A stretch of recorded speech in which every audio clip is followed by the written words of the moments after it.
a word from our champion. Hey, Perjury Palapal here.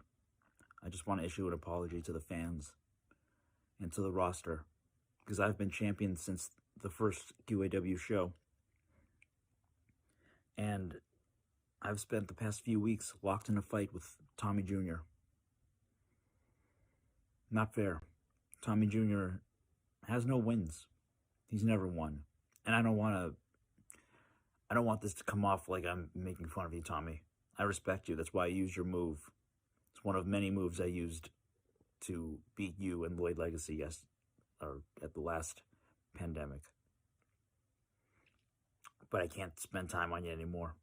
I thought you had what it takes to be a competitor, to maybe step up and be a challenger for the title.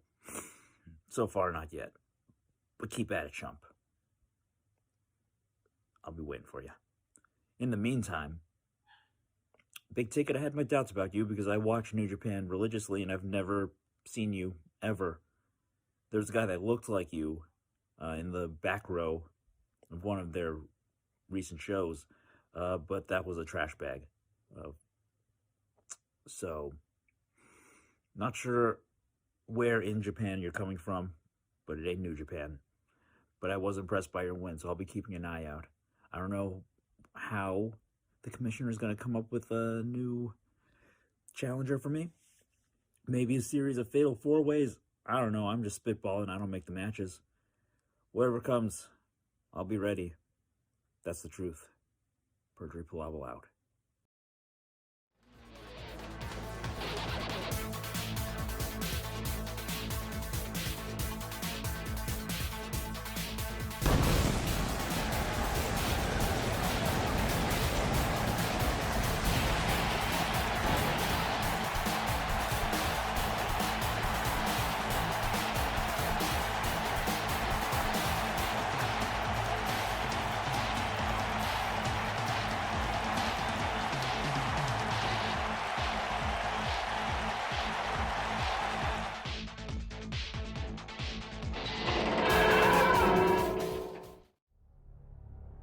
So, Mr. Shakes finally shows his face. No, not really. It was nice of you to show up for a match. You claimed that I took everything from you. I think that you let it slip through your hands. Sooner or later, something like this was gonna happen.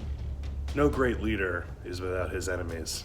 I knew before long somebody was gonna try and seize power away from me. Try and change the way things are done in QAW. But creative control, that's your problem right there, Shakes. Control. You'll notice that I haven't tried to control anything. Why not just give myself a title shot? I could do that easily, but no. I'm letting people earn the opportunity to win that title before I decide to just... I knew that some people were gonna try and come in and get in my head and try and throw me off. Now, Shakes, I don't doubt your ability. What you did in the ring last week was impressive. But if you think for a second that you can take away what I've built, let me make something crystal clear to you, Mr. Shakes. Rebel factions rise and fall, but diamonds are forever. Glorious! Speaking of forever, every title belt has to be defended. So at Essential Business, on April 25th, Perjury Palapal will defend his QAW Men's Championship against the number one contender we're going to determine here over the next 2 weeks. We're gonna have 2 Fatal 4-Way matches. The winners of those 2 Fatal 4-Ways will face off next week, and whoever wins that match will be the number one contender to the QAW Men's Championship. Those competing in the Fatal 4-Ways are people who have managed to impress me over the past few weeks. In the first Fatal 4-Way, we'll have the Dapper Head Clapper versus the Big Ticket, Rich Dembowski, versus Maxulon The Magnificent versus the Mammoth, Garrett Good. And in our main event tonight, we will be having Road Rage my car against the Magnifique Nordique, against Tommy Jr., against my personal associate Wellington Arms. And the first of those fatal four-ways begins right now. We are up and running. 8 men. 2 fatal four-ways, 1 ring. For the ultimate opportunity at Perjury Palapal. We're finally starting to get some structure here. These wins have mattered over the past few weeks. These are all people who I guess have, like Diamond David said, impressed him ever since we got started here on Pandemic. Indeed. Like a Florida couple standing on the beach, they've made quite an impression in the sand. And they'll soon be underwater, just like Maxulon, I think. And well, here he comes right now. Maxulon The Magnificent making his flamboyant entrance to the ring, shrouded in magical mist. Again, for a man who mainly seems concerned about getting his ass kicked, he's actually done pretty well here in the ring so far, picking up a win, I believe, when he teamed with... who was it? I don't remember my own job. That's fun. There's so much action, it's hard to keep it straight. But one man who keeps it straight all the time is Maxulon. Otherwise, his runes would explode. Straight fire, straight experience boost. This man is leveled up.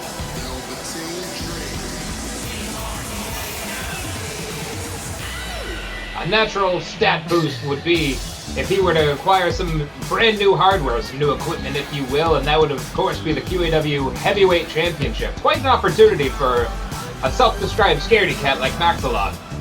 He teamed with the Doctor, and they took on the greatest and the Boston's biggest bad boy, James Maloney, and won that match. I'm good at my job. You're very good at your job. You're very good at elocution, and we'll see if Maxulon is good at execution tonight. That is, executing a game plan to lead him to victory. What could his game plan be? For the most part, he's kind of tried to avoid conflict, but, well, he straight up can't avoid it now if he wants to get that pin. It wouldn't be a far-fetched statement to say that he is the smallest of the 4 competitors in this match, but what he lacks in size, he makes up for in finesse. Look at that finesse on the ground there. Casting his rituals, casting his spells, casting an air of confidence over this crowd here in San Antone. The charisma is just dripping off of Maxulon. Under that choosing hat, it has chosen quite the master. Let's see if he masters his 3 opponents tonight.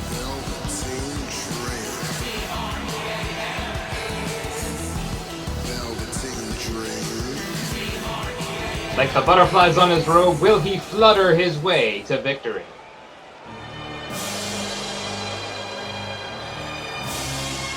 Certainly not if the Big Ticket has anything to say about it, or the Big Trash, if Perjury Palapal has anything to say about it. The Big Trash Bag. Perjury claiming he's never seen the Big Ticket perform in New Japan, and we do know that Perjury is it's an international talent, so who knows? Somebody might have to do some fact-checking there on the Big Ticket. We pay only the finest fact-checkers in the QAW locker room, and hell, Perjury Palapal knows 2 things: wrestling and how to properly decorate an Animal Crossing island, and maybe he's looking to drown Rich Dembowski in doubt. We will see, and I'll tell you something else that is that thing you said. Dippin' Dots, our sponsor. Make sure you go and pick up some Dippin' Dots here. Approximately 1/10 of a cent goes towards considering maybe some kind of charity, who knows. Words right from the desk of Diamond David Thomas. Throwing aside that towel, spitting out that gum. Big Ticket is getting ready. Ticky ticky. Yeah. That harp can only mean one thing. The Dapper Head Clapper has dappered his way into the arena. It's feeling classier in here already, Mike. Just listen to that music. That's the kind of music you just want to kick off your shoes, put on some slippers, and light up a fine cigar in your veranda. Indeed, I can smell the fine oak coming from all of the hardwood furniture and floors that must be in the house of the rich Dapper Head Clapper. Yes, sir. Everything he owns is made of wood. Including that suit. Yes. Really provides some extra protection. It makes more all of his strikes more devastating and gives him kind of a natural class armor. I wonder what Maxulon has to say about that. Maxulon might have to cast some fire spells to get through that armor, but even so, that wooden suit makes his knee claps even more effective. A critical weakness in the Dapper Head Clapper strategy. Also, shout out to Karen, who still thinks he's dashing. Oh, Karen, your infatuation with Dapper Head Clapper is well known, but please get his name right. Thank you for being here, though, Karen. We love you.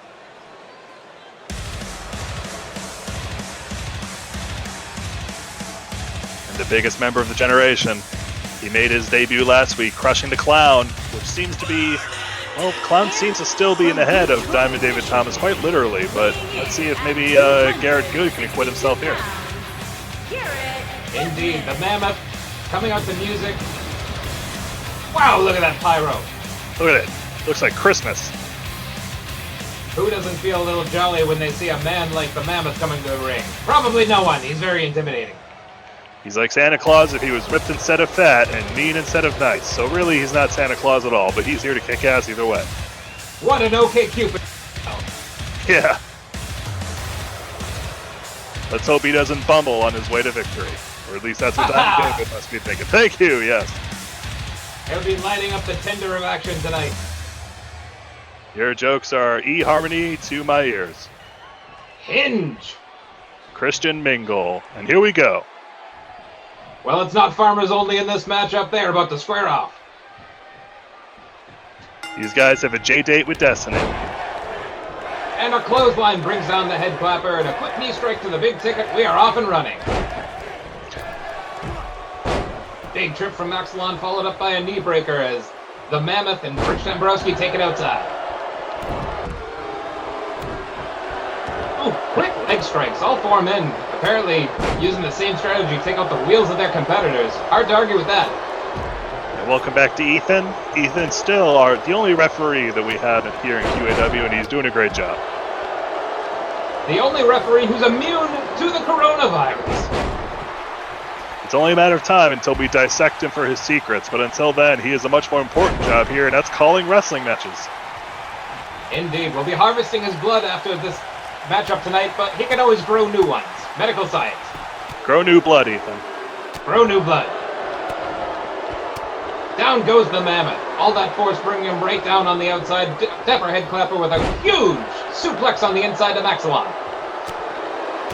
You'll see sitting at the table ringside is three potential sponsors from Men's Warehouse here to show off their suits and maybe consider lending their vast financial reserves to QAW. Big heel trip from Maxulon. You're gonna like the way you wrestle, I guarantee it. Boston Crab from Maxulon. Head clapper is out, and a big reverse suplex from the Mammoth. What power getting up a man the size of the big ticket. Again, two of those big boys I love so much. But you have to imagine that they're two of the favorites here. Oh, Mammoth going for the pin. Broken up quickly by Maxulon, who is choking the Dapper Head Clapper. We've never seen that kind of aggression from Maxulon before. Wow, Maxulon's we're seeing a new side of him here. He's more scrappy, he's more aggressive, and it's a knee strike right from the Mammoth. Yikes. The big ticket's back in, and a huge atomic drop to the Mammoth, and out goes Maxulon. Maxulon really impressing me here so far. And let's see. Oh, geez, the Mammoth just tossing Rich Dembowski across the ring. Over 400 ticket stubs is what Rich Dembowski weighs as he's about to get heaved again by the Mammoth. Giant powerbomb. I mean, how can you... Head clapper going to work on Maxulon, bouncing his head off of that steel guardrail. Oh, Rich Dembowski looking for a pin. Kick out at one. I mean, geez, this is a smart call from Maxulon and Dapper. Like, if you're going to fight someone, pick somebody, pick a fight with someone your own size, why don't you? The head clapper feeling the energy of this arena, looking to fuel up even more. The Mammoth raining down blows on the big ticket. Head clapper with a big Russian leg sweep. Another 1 count on the inside. None of these men have done enough damage to walk away with a victory quite yet. Let's go be going for those surprise pins, trying to sneak it in there. Nothing flashy about that flash pin as the back elbow digs into the forehead of Rich Dembowski. Mammoth looking good tonight. There's no clowning around from him. Looks like the clown has gotten into the head of our general manager, but not the Mammoth. Mammoth's setting up for something here. Looks like he was waiting. Yep. The release suplex. X-plex from Mammoth. He's looking to make Rich Dembowski extinct. Is he? Oh.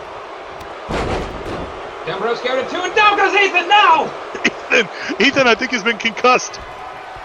We need that precious blood. Harvest it from his brain, quickly. Oh, a pile driver there from Dapper. Pile drive has led him to victory in his last encounter, but we need a referee to count the 3. What is he? He's just dragging him across the ring there. Well, even if he can't get the 3 count, he's making sure he looks good. Maxulon breaks it up.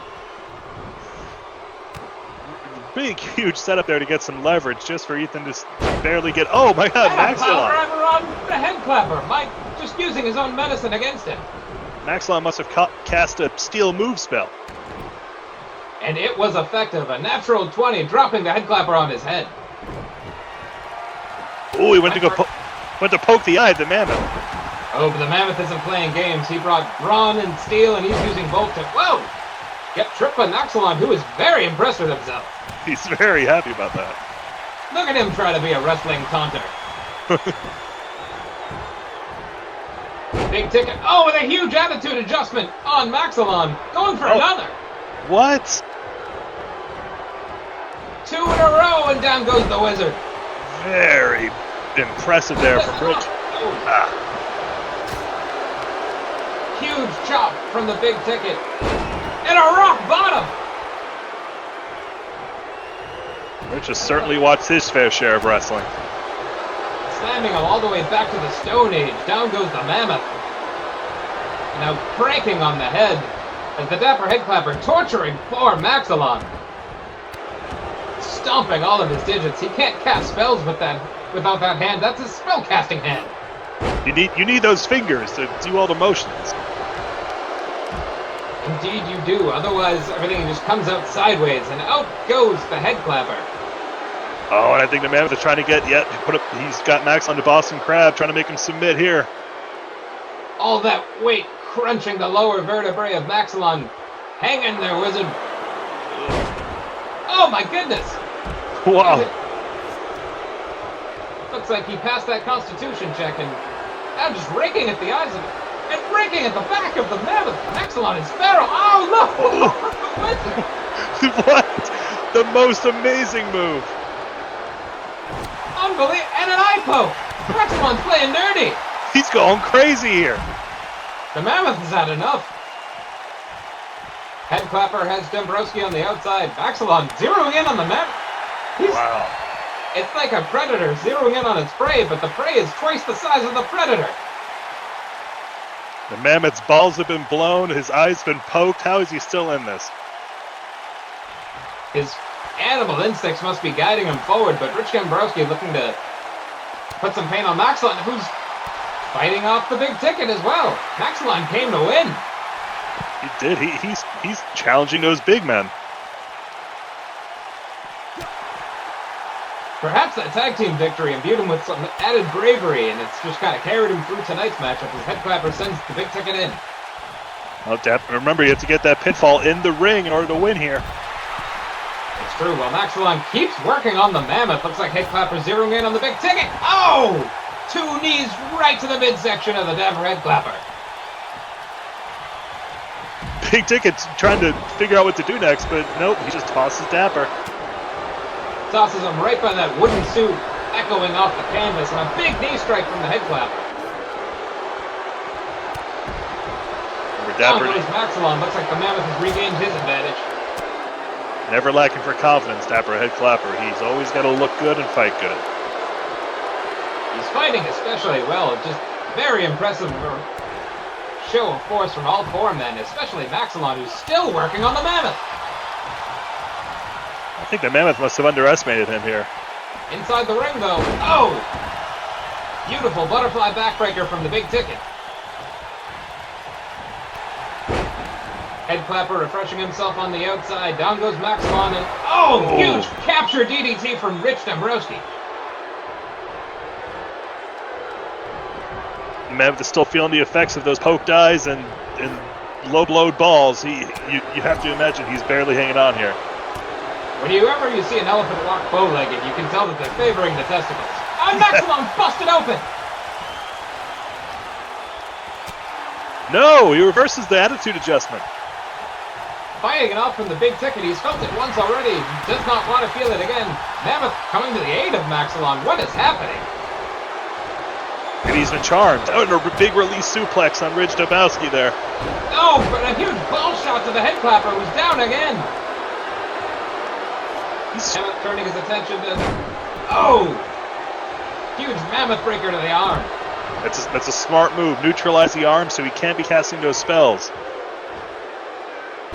Oh, and a huge curb stomp to the Dapper Head Clapper. The wizard's been neutralized. The most fashionable man is down. The Mammoth is the only man standing. Just working on the legs there of the Head Clapper. It's allowed the big ticket to regain consciousness. We're zeroing in on Maxulon. And another eye poke. See how he waved his hands before he did it? It must be some kind of blinding spell. Illumination. Oh! And another capture. Nope. Maxulon has a counter for every big move that the big ticket's going for now. Maxulon is on fire this match. The Mammoth countering that low blow from the head clapper. He's learned from Maxulon. Maxulon going for another eye poke, but first some chops. Serving him up to the Mammoth. Oh, he's starting to take his... Oh, Dapper does a low blow to Maxulon. What a filthy encounter we're seeing it. The head clapper admiring his work and now a giant swing. Look at him swing. Look at how good this looks. Runes, wands, familiars flying out of the pockets of the wizard. I think I caught some gold coins. Oh, that's good at your local inn. And now a figure four to the wizard. If they don't break it up, oh! Maxulon could give up, but no. Mammoth is caught. Attitude adjustment. Is he going to go for another? Yep, he's picking him up for a second one. That's 4 A's. And you know what that spells? Wow, victory. Very proud of himself there. He is indeed, but Maxulon could be... No! Almost using a small package all the way to victory. The irony against an opponent like the big ticket. 2 shoulder blocks to Maxulon. Oh, Dapper stealing the pin here. The Dapper Head Clapper. Wow, very smart move there. Dapper just sneaking that pin. Rich Dembowski, a house of fire, keeping the wizard neutralized, but Dapper Head Clapper taking advantage of an opportunity, and he is our winner. That's a great example of how you can fight smart. Dapper, he stayed out of the main fight there. He was preserving his energy, and when the time was right, swooping in to nail that pin. Oh, and he was nailed through this matchup. Every man took a huge amount of punishment, but the Head Clapper using his brains instead of brawn to get him all the way to the winner's circle. Maxulon made a critical mistake, focusing on the balls. You got to wrap that leg for a pin too. You gotta wrap it up to protect those balls, and the Dapper Head Clapper on his way to next week's #1 contender matchup, facing the other winner of tonight's Fatal 4-Way. Stick around, folks. We have a whole lot of show coming at you. Dippin' Dots! Hi, I'm Deborah Collins Volts, AC Volts' sister. Twins, obviously. I've been overseeing her care here in the hospital ever since Hawkeye, and I want to get this right. What did she say, how she put it? Sucker punched her like a bitch in the ring last week after she was tired from winning her match against Rainbow Brittles. Well, I'll tell you one thing. My sister's going to be just fine. She's in the other room recovering with Chair, and she wanted me to let you know that next week, when she's back in fighting form, she's coming to kick your ass, Hawkeye. Yeah, she's gonna bring the thunder and the lightning and the pain. And I'm not great at shit talk, but I know one thing. My sister's gonna kick your ass. Excuse me, I have to go do rounds. I hear people want to know why I clotheslined AC Volts. It's, no, I wouldn't say it's like a hate thing or like a furniture thing. No, it's more like a love thing.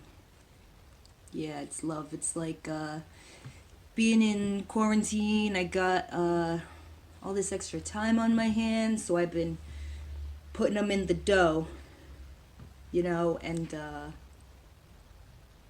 I've really been getting into some bacon lately. It's been pretty good, I gotta say. It's good stuff. So I thought, wouldn't it be nice if I hit her with a chicken wing? Then I'd give her half of my knuckle sandwich. And last, my personal favorite, humble pie. See you soon, Volts. Strong words from Hawkeye there. Medical diagnosis from the twin of AC Volts. Tensions are rising in the QAW women's division. That was just a completely unprovoked attack from Hawkeye last week, and I guess we're going to have to wait until next week to find out why. But again, here we are with current action right now. On her way to the ring, we slapped her in the 6-way ladder match. Maura Buse must have taken some personal time after that match. A big missed opportunity there, and she's coming back here. She's coming back hot. She's coming back fiery, and she wants a chance at that title again.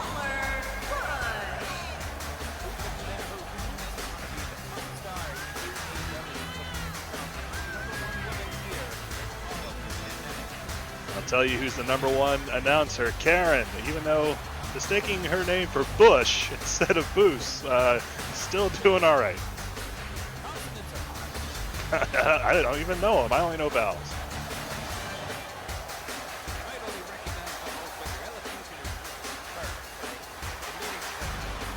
Thank you so much. I used to get an S for elocution in elementary school. An S for satisfactory.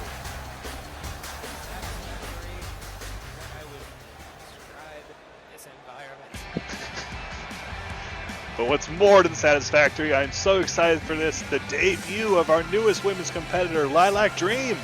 And her opponent, from Boston, Massachusetts, the Dream. Unfortunately, an injury did end her gymnastics career, but after winning that medal, but here she is. She's gone through a lot of training, a lot of hard work, a lot of determination, and she's ready to make her pro wrestling debut here at QAW.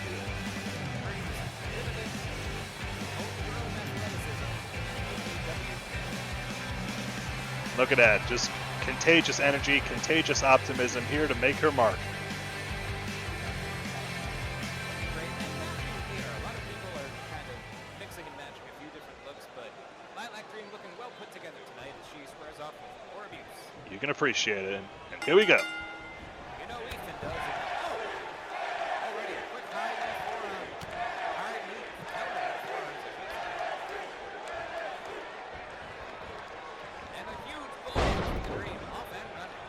He's taking control early here. Big kick is stroked off by Maura. Lands that forearm she was going for earlier. Debuts are always interesting. You don't want to be in Lilac's position and come in and lose your first match, whereas you don't want to be in Maura's position and lose to the newcomer.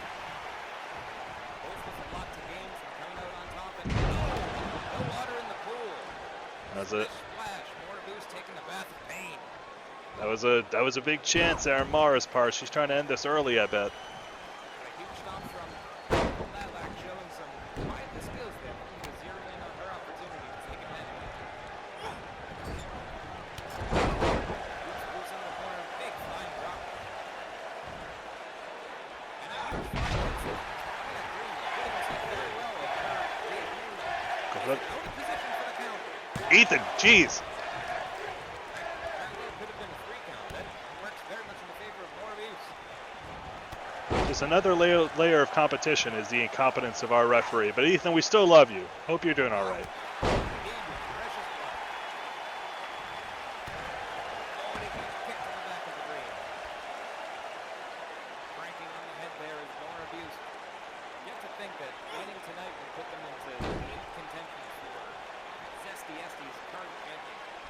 Yeah, as of now, we don't currently have a clear number 1 contender for Zesty SD at Essential Business, but Maura may be becoming that right now. It's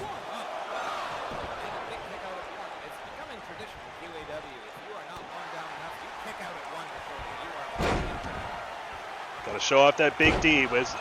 Maura does the same thing with some insult to injury, and she's waiting. She's setting up for something.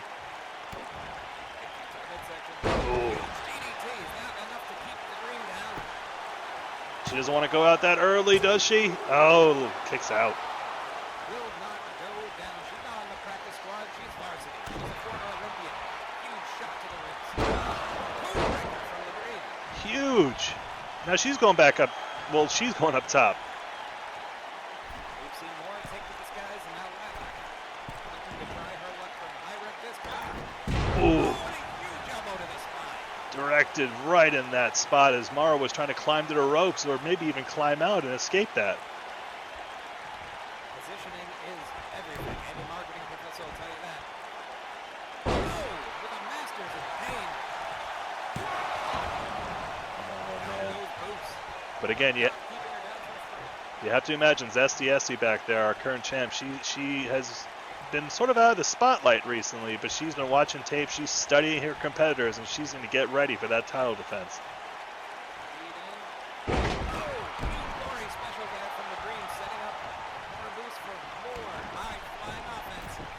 Let's see what Lilac does here.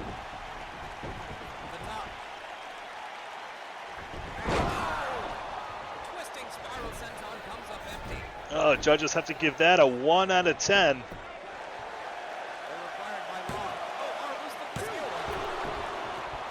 Interesting to see Maura try and use the leverage there. But that's not the kind of behavior I'm used to seeing from her.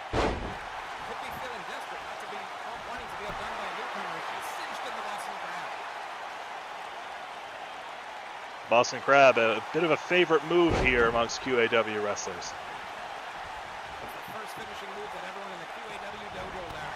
Sit on back, pull up legs.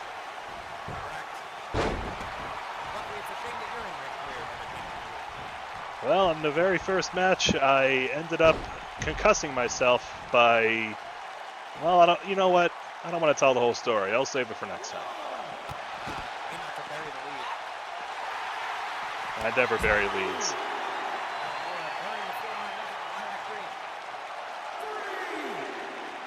I'm goading her there. Ethan showing that he indeed can count.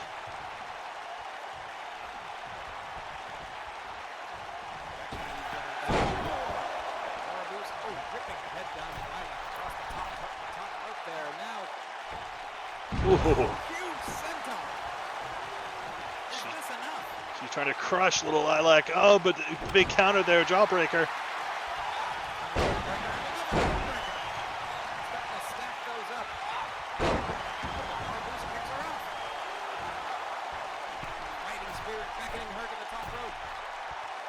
What do we see here? Big twisted abuse.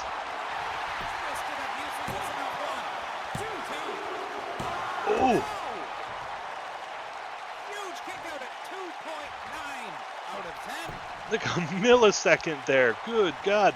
That was just the heart of Lilac Dream. Buse not happy about that.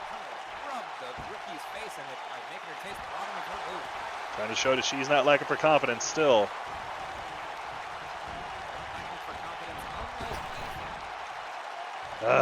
Ethan's got to go back to school at some point, but they're all shut down.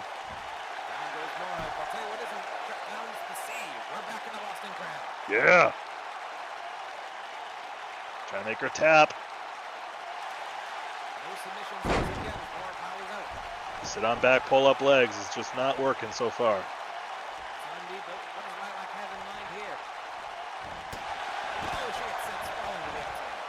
Oh, down to our men's warehouse representatives.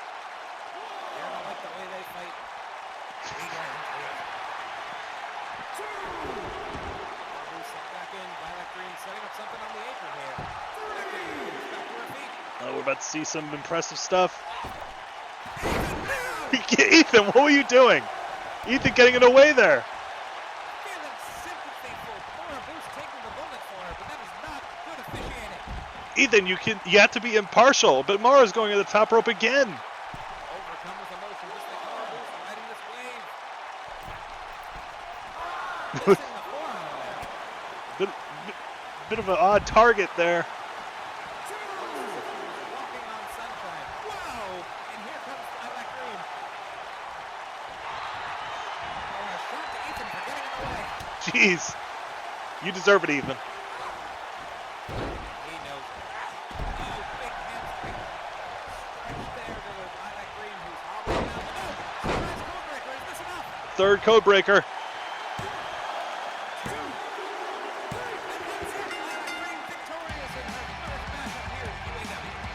Way to just that third code breaker just coming out of nowhere. Just the speed on Lilac Dream, the gall, the guile.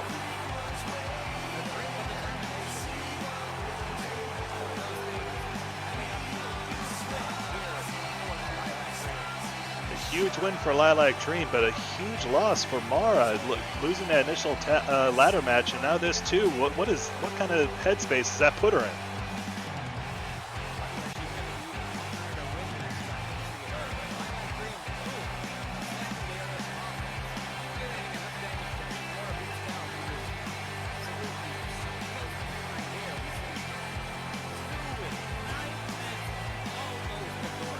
Very close. Congrats to Lilac Dream, winning on her debut.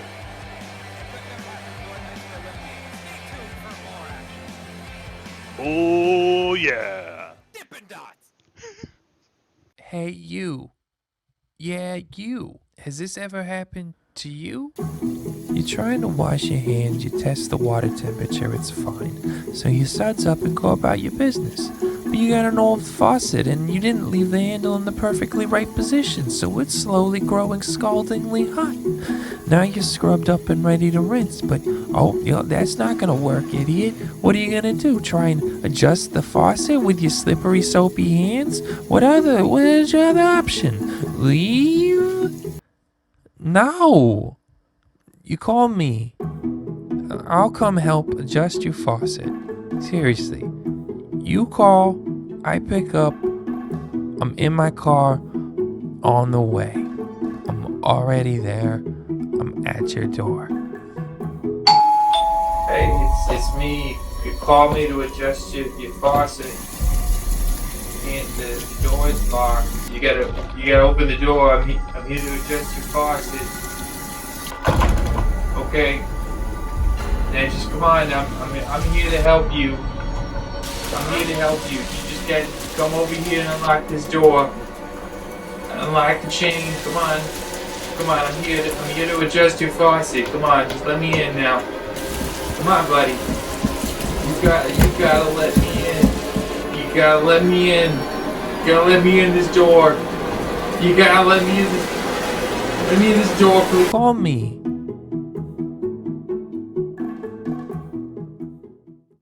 Are you drinking on land? Or are you drinking on a boat? Land drinkers don't understand.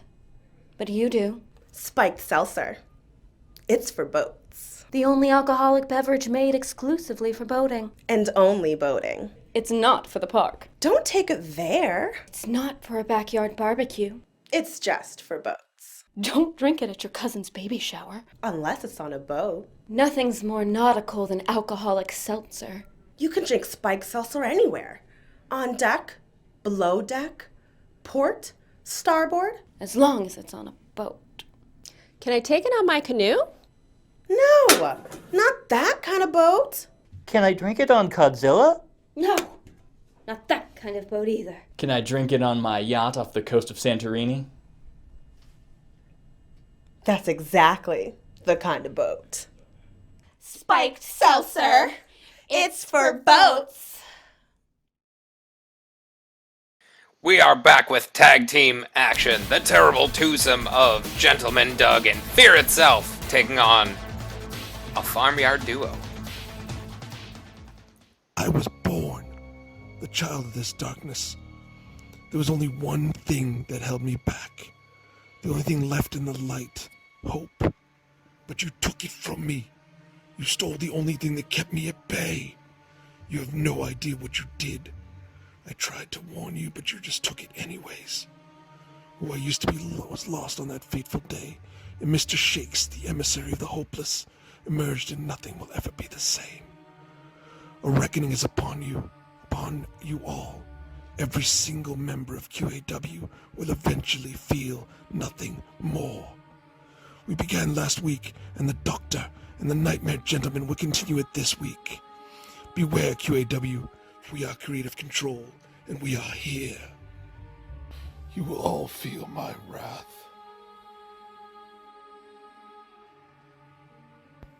There is no hope for anyone at all. Hello. Gentleman Doug here. I'm recovering currently from the concussive cheap shot thrown at me by Farmboy. You know very well I still have a soft spot on my head from being coddled to the tender age of 33. And you took full advantage of that head injury. I wish to have you disqualified, and I will speak to your manager. But next we meet, I will not be alone, and neither will you. So bring your little horsey. Bring a buggy if you wish. I'm gonna need something to carry your bodies in, you dirt merchant, and your My Little Pony. So go ahead. Bring whoever you want. Me and fear itself. My confidant. My friend. We will be waiting. The gentlemen of fear will rise. I'm sorry, that's my drizzly odor.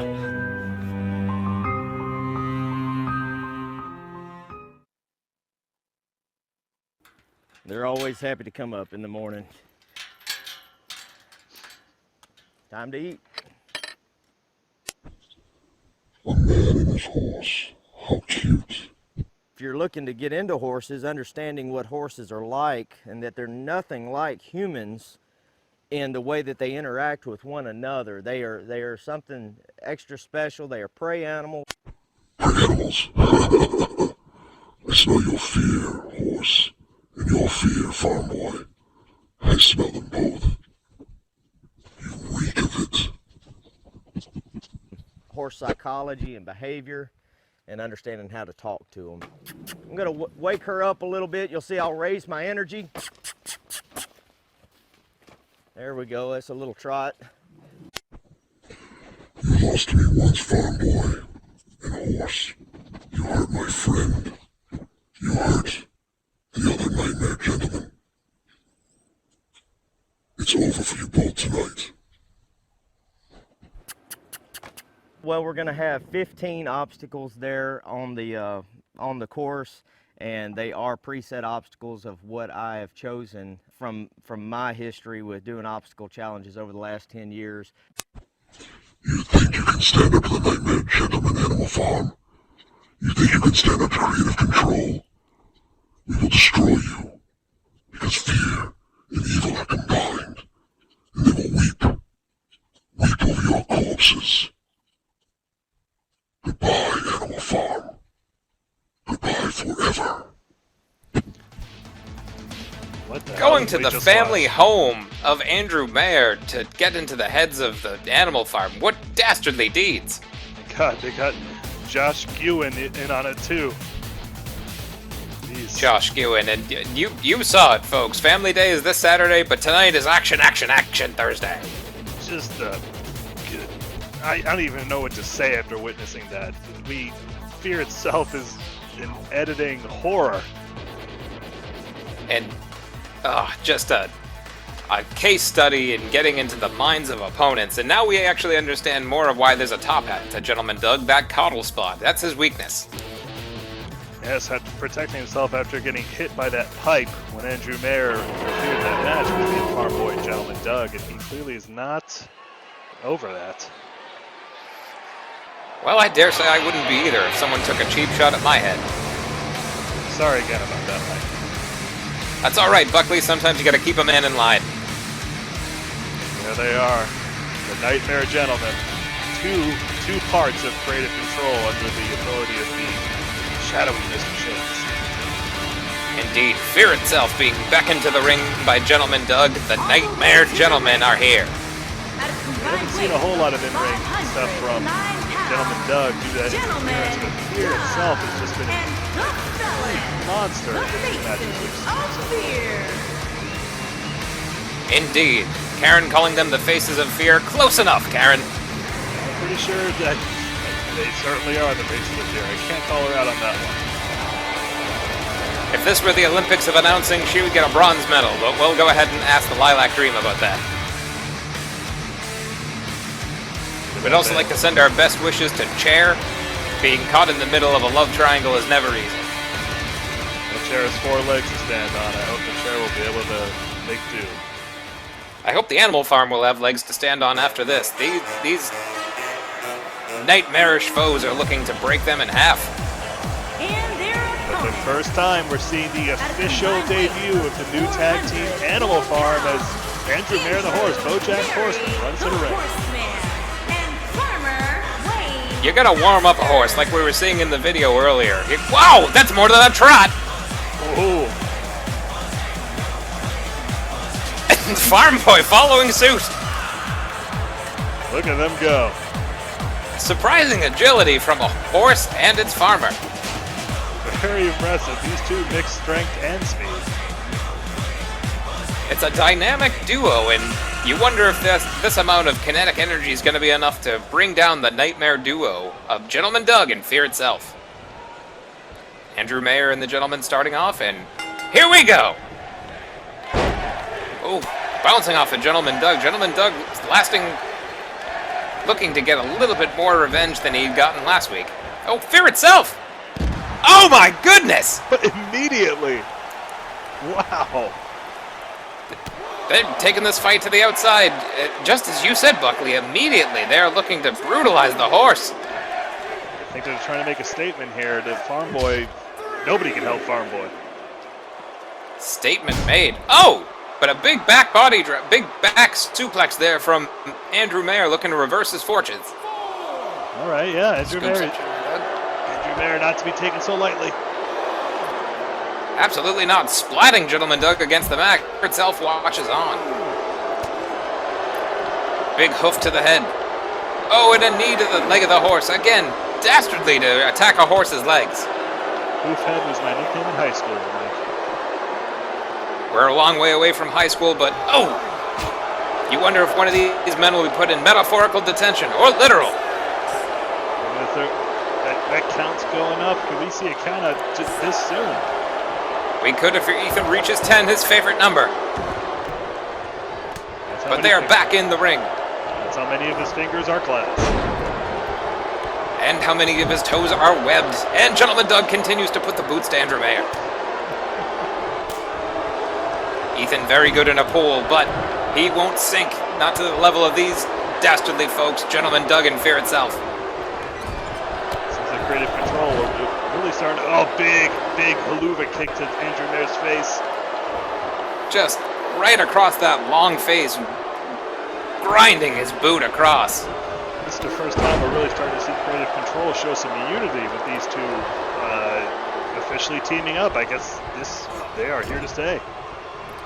Two teams looking to form a reputation as a cohesive unit, but a stampede has broken out. Andrew Mayer putting the boots to Gentleman Doug. All right, look at him go. Followed up by the Farmboy, stomping a mud hole in Gentleman Doug and hoofing it dry. Look at him just bouncing it off those pads. Oh, farm kick.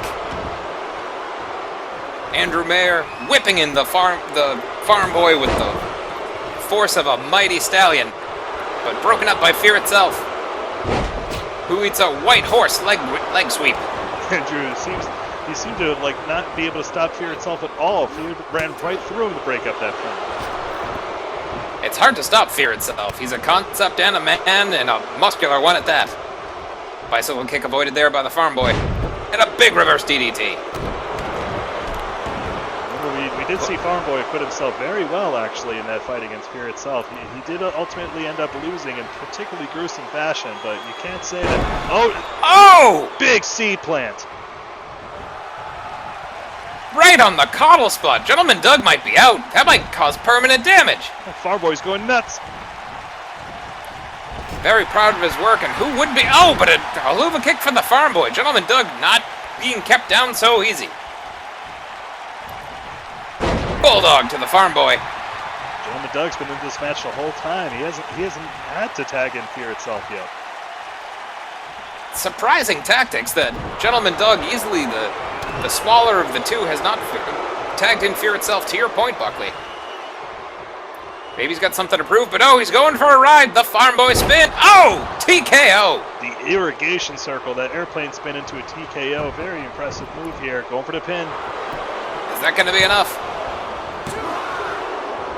Andrew Mayer keeps Fear itself distracted, but Gentleman Doug not done yet. Oh, but it's a fist and a hoof to the face. Fist hoofed combo. Farmboy fell over there. Losing his balance momentarily, Gentleman Doug looking to take advantage. Big German suplex. But not enough to keep the Farmboy down.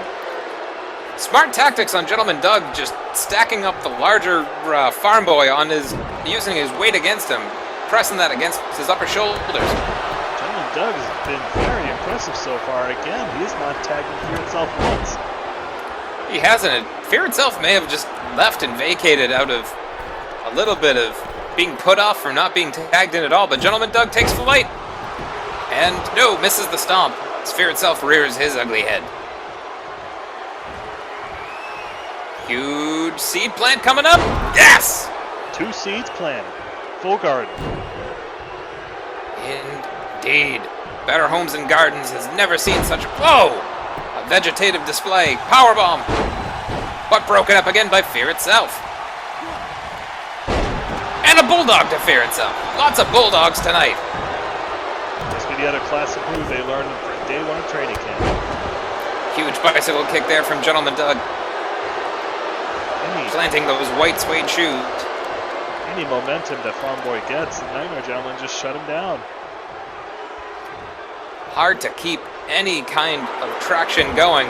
Speaking of traction, Farmboy looking to reverse that. Scoops up Gentleman Doug. Slams him right down. Losing it. Going nuts. There's so much frenetic action. How could you not, as Farmboy brings Gentleman Doug to the ropes. What's he got in store? Oh! Huge hot shot across the top. Smart move. Come on, Farmboy, you gotta get that tag. If he brings in Andrew Mayer, you gotta believe that this match will be well in hand for the Animal Farm. Whoa! Big arm drag reversed into a kip up. Farmboy bounces right off Gentleman Doug. Couple strong shots to the midsection. We've seen how quickly Farmboy can shift momentum when he gets going. He is hard to stop. He is a corn-fed juggernaut who is lost in the corner. Farmboy, what are you doing? He may have just been trying to regain his strength using a little bit of active recovery, as the CrossFit people say. It's a great CrossFit maneuver to walk straight into a wall, right in the face of Fear itself. He's not showing any fear. Oh, okay, then he found his corner. No intimidation whatsoever, and maybe looking to get a little bit of rest. His heart rate stays up, and now he can rest a bit as Andrew Mayer plants Gentleman Doug with a giant release German suplex and a standing flip. He's very happy with that one. But Fear itself is in, and he is fresh. I wonder if Animal Farm has expended too much energy on Gentleman Doug. Was this their strategy all along? Here comes that energy. The energy coursing through the hooves of Andrew Mayer. Look at him go! Wheelbarrow stunner. Look at these moves. Fear itself has dazed all of this burst of offense. He was not ready for this. Super kick from the horse. Slick. Is this enough? Ethan, get down. Ethan out of position again. Could have cost Animal Farm a big win there. But Fear itself is dazed. This could be an... Oh. Huge haymaker there. Right to the horse. Yeah. Trading blows back and forth. Fear itself sent in. Fear itself reverses it. Oh. Whips him into the opposite corner. Gentleman Doug's still sitting on the outside, but Fear itself is handling this, but he gets thrown into the corner. And he throws Horseman in the corner. Trading back and forth, neither competitor getting a clear advantage. Reversing everything. Oh, and now Andrew Mayer getting bounced off that top turnbuckle. As the crowd counts along. And this horse is bleeding. Have you ever seen such a sad sight? Animal cruelty. No, he's got him in his swing that we saw Dapper call out before. Fear itself, not to be outdone tonight, wants everyone to remember what Fear looks like as blood flies out of the head of the horse. It's getting all over the ring. Ethan for the count. 1, 2, and that is it. Oh, thank goodness. What a horrifying end for Andrew Mayer, to be busted wide open and then, almost like a centrifuge of horrible pain, seeing his blood fly all over the front rows. How do you... You're in the splash zone, folks. How do you stop Fear itself? You came in and just completely shifted the momentum of this match. We should start selling ponchos at the front there, Buckley. I think so. As you see here, these competitors came with full vim, full vigor, full violence, but it was the faces of fear, as Karen called them, who were coming out on top, despite Farmboy's impressive displays of strength. Well, Andrew Mayer, we haven't seen him in the ring since week 1. He certainly was...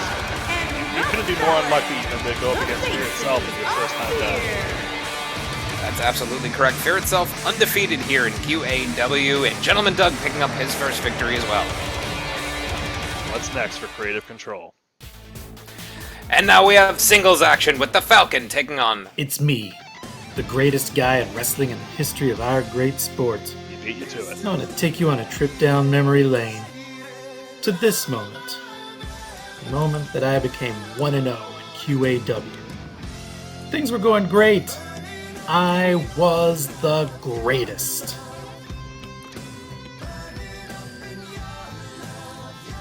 Not long after that, though, came the losses. After that came the Rumble, and I didn't win the Rumble. After that came the tag match, and I didn't win the tag match. I was left alone, wondering what comes next, with the worst possible thought I could have. Am I the greatest? Then came the Bird, and the Bird challenged me. The Bird questioned me, but I've seen the Bird over in Tahoe's Tampa Bay Wrestling losing. And I've seen the Bird in Ring of Aviary Honor losing. And I've seen the Bird at the World Wildlife Federation losing. So Falcon, I don't think you think I've disrespected anything or I've dishonored anything. I think you're looking to make a name on a man while he's down. I don't use the Falcon Arrow. I didn't take the Falcon Arrow. I ascend the Falcon Arrow. I changed the Falcon Arrow into the greatest wrestling maneuver we've ever had the privilege of witnessing with our bare eyes. And I will use that on you. And I don't care about you or your bird folk because I'm not great at ornithology. I'm great at wrestling.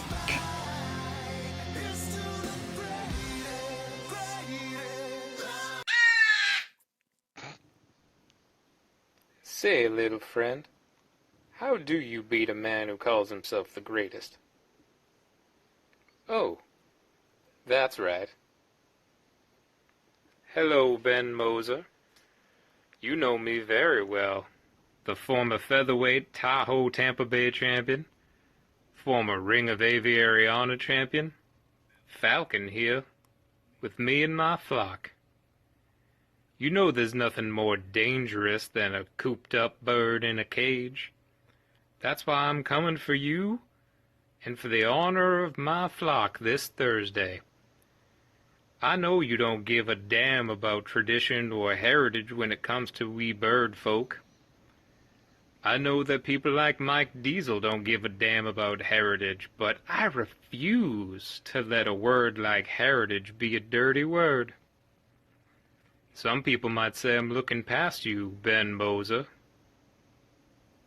But when people look back at this match, I just want them to remember one thing. This avian flew. Falcons take flight. Caw! Strong words from both competitors, fighting for the right to use the Falcon Arrow. One of the most noble moves in our great sport. This is... Oh, let's see what happens. Indeed, it is a mighty move used by two mighty gentlemen who are looking to build some momentum towards Mike Diesel's Heritage Championship. Making his way to the All ring important momentum. from Boston, Here comes the Falcon. Massachusetts, weighing in at 200. Momentum comes in waves, or in the Falcons' case, it might come in flocks. Well done there, Mike. Thank you. Rainbow Brittles has been giving me notes on how to do wordplay and puns. I think it's paying off. She really helped out. What she lacks in ring wins, she makes up for in speaking points. We see the Falcon there, looking mighty and resplendent, the head of his bird clan. But again, here comes a man who doesn't care much about tradition or anything but wrestling. All about wrestling. He is the greatest at it. He is the greatest guy in wrestling in the history of our great sport. Technically, he is undefeated in one-on-one action. His losses have come in tag teams and in Royal Rumble, so Ben Moser looking to continue his winning one-on-one ways. Let's see if he can keep that streak alive. He was able to defeat the Magnifique Nordique one-on-one in our pre-show for our first ever pay-per-view, and he's looking to prove that he ascends a wrestling maneuver just by performing it. Both these men are looking to up their spot in the rankings. I believe the Falcon, he came up short in that triple threat against the Beautiful Beast and Big Daddy the other week. So they want to get some singles wins under their belt. Correct, you are. The Beautiful Beast still recovering after his pelt getting torn off by Big Daddy. Big Daddy, a vicious man, and still tag team champion. But let's see if maybe perhaps these future champions who will come out on top here. And we are off. The Falcon versus the greatest. Big knee to the midsection of the Falcon. I have to wonder if we're going to see the Falcon Arrow come out at some point in this match. You have to think that it has to happen with two men. One draping it in the tradition of his folk, and the other one using it to win signature matches. It has to come out at some point. I'll be pissed if it doesn't. Calm now, Buckley. Oh, big shoulder toss there from Ben Moser. The Falcon reversing that kick into a big Saito suplex. Not much of a... What? But what is this? It's the Beautiful Beast! His pelt is back on. My God, it grew back so quickly. The Falcon's mystified. His pelt's even more beautiful than before. It is indeed so many B vitamins. Roll up from the greatest! No, not even a one count. Falcon reverses. And a rope break. Ethan remembering one rule of the ring. Well done, Ethan, and well done, Falcon. Jawbreaker there for Ben Moser. Falcon reverses with a boot to the midsection. And a huge sling blade from the bird. What is the Beautiful Beast doing out here? Does he still I guess he has some unresolved issues with the Falcon. Perhaps looking to prove who is the superior animal athlete in QAW, just staring down the Falcon. His Falcon, huge chop to Ben Moser, and a huge boot to the side of the head. Look at that speed, look at it go, but you have to, Beautiful Beast just standing in the greatest corner. I wonder if the greatest wrestler knew about this. You wonder, the greatest wrestler has only teamed up with one other competitor in QAW, but he might have more friends than we're aware of. Could he be the greatest networker as well? Simply the greatest networker. Oh, huge drop kick to the small of the back of the Falcon. You wonder if Falcon's attentions are now divided, and this could lead to a short victory. Oh, no! For Ben Moser, who hurts his ass on the top turnbuckle. His dick and his ass. My God, the Grundle, the bundle getting hurt. Big back elbow to the face of the Falcon, right in his beak. The Grundle Bundle was my nickname in high school. Could explain your virginity there, Buckley. Big front face lock there from Ben Moser. He is great at wearing down opponents. Big dragon screw leg whip. He's throwing him in the armpit there, getting the stench up. And Beautiful Beast still in the corner. Ethan has to have his eye on him too. Ben Moser takes flight. Such great heights. Great heights right to the chest of the Falcon. Now whips him into the corner. But Falcon reverses. And just holding Ben Moser in place, making him think about it. Putting his nose in it. Maybe Falcon looking to show that he has great fundamentals like Ben, but no! The greatest takes him down. Oh, but it's a big back elbow. This competitor's going too fast. Huge back heel trip from the Falcon, who's looking to take flight. And a huge diving elbow finds its place. One!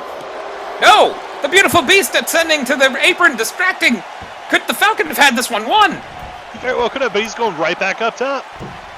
Not to be deterred. Could it be? Oh! Coup de grace! 1, 2! But that's not enough to keep Ben Moser down. 2 talons to the sternum. The Beautiful Beast there, he gave the greatest wrestler more time to recover down there. That's why that coup de grace didn't put him away. Beautiful Beast working with the greatest. The greatest, you would assume, is a man who'd work on his own, but... Oh, he's pulling him down. He's bringing the Falcon down to roost. He's got him in the label lock. Label lock locked in. The Falcon is inches away from the ropes. Will he reach them? The greatest of all submission holds. Is this enough to make the Falcon give up? No! Wow. Ripping at the face of Ben Moser. And then she'll break out. Boot to the midsection. Ben Moser reverses the second, trips up the Falcon. And a single leg Boston Crab. That's the greatest Boston Crab in Ben Moser's mind. Bucking against tradition by pulling up only one leg. He's anything but traditional. He's successful. He might even say he's the greatest. But now getting taken to the woodshed by the Falcon, who tosses him out to the Beautiful Beast. Is this a smart strategy for the Falcon?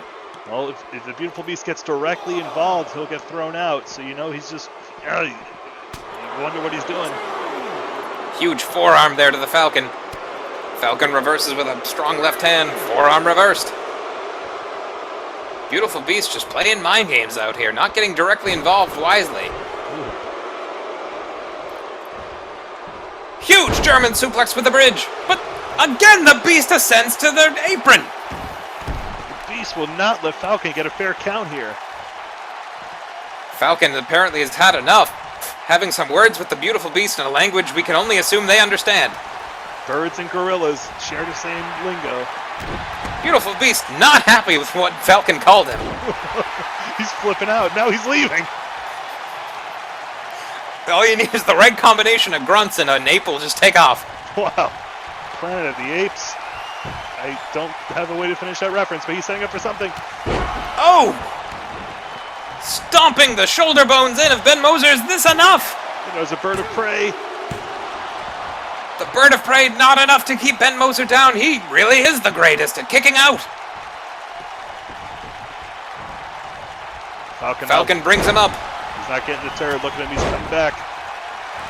Oh! Huge Pele kick to the head of Ben Moser.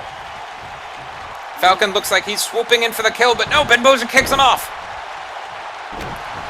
Boot to the small of the back. Now Ben Moser looking to take flight. I wonder if he's going to go for that diving headbutt again.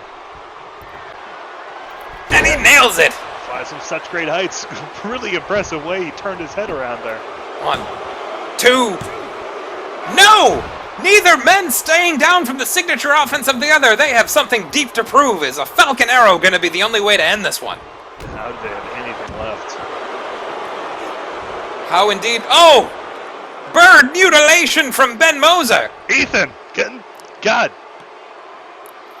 Ethan now inspecting the plumage. Is this enough? No, the Falcon fights out of it again! Great technical skills on both parts there. Incredible submission skills from Ben Moser, but Falcon hoists him up. Ben fights out of it. Huge elbows to the side of the head. Stalling the equilibrium of the Falcon. Oh! Snap suplex. He's gonna beat him with a snap suplex. Is that 2! it? No! Oh, and the Falcon's wing is broken! Did he break his wing? Look at that! He broke his wing! This is brutal! Now he's putting him down to the label lock again. Look, he's wrapping the broken wing around his neck. This is horrible. It's snapped off at the elbow. That is it. Ethan's ending it. The greatest wrestler has maimed the Falcon. Oh my God! Look at his arm. His wing is hanging akimbo. How could this happen? Somebody get a doctor in here. A bird doctor, for God's sakes. Get the ornithologists. You have to break his wing and put it, reset it. It's terrible. Stop testing people. Focus on this bird wing. Oh, Ethan is vomiting in the ring. This is disgusting. Clean yourself up, Ethan. Oh, Karen, don't lick that. That's disgusting. Karen!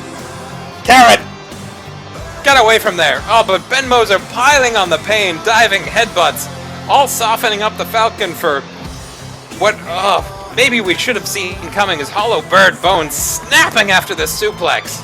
Oh, Ethan just glad that he has glass bones for once. Good Lord. The Falcon's still down, understandably. His arm shattered and the greatest going to any length for a victory tonight. He's very proud of himself for hurting that animal. How graphic. Folks, stay with us. Do you love bacon? Do you love Pop Rocks? Wish you could have them together? Well, now you can. Introducing Sizzling Bacon Candy. It sizzles like Pop Rocks. It tastes vaguely like bacon. The candy's so good, it'll make you say, Bacon shouldn't be candy. Sizzling Bacon Candy, from the makers of Circus Peanuts and Black Licorice. I don't want to eat this. Not available in stores. Before White or Flight, I never knew what to say in the lunchroom or at the copier at work. But now with this app, all you need to do is type in a situation and it tells you exactly what to do. So this weekend, we went to the farmer's market. Oh, good for you! And then we went to a microbrewery that just opened up. Oh! Thanks, White or Flight. White or Flight's patented algorithms don't just help you know what to say, they also help you figure out what to do. When my manager, Karen, invited me to a potluck at her apartment, I had no idea what to bring. But then I typed it into White or Flight, and I knew exactly what to make. Oh, hi, Jenny. Thanks for coming. What did you bring? Potato salad with absolutely no seasoning. Oh, that's great. But what about the raisins? How could I forget? Oh. Thanks, White or Flight.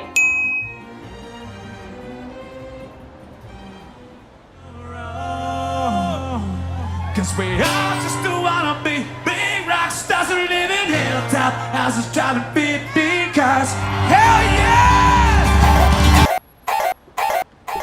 Thanks, White or Flight.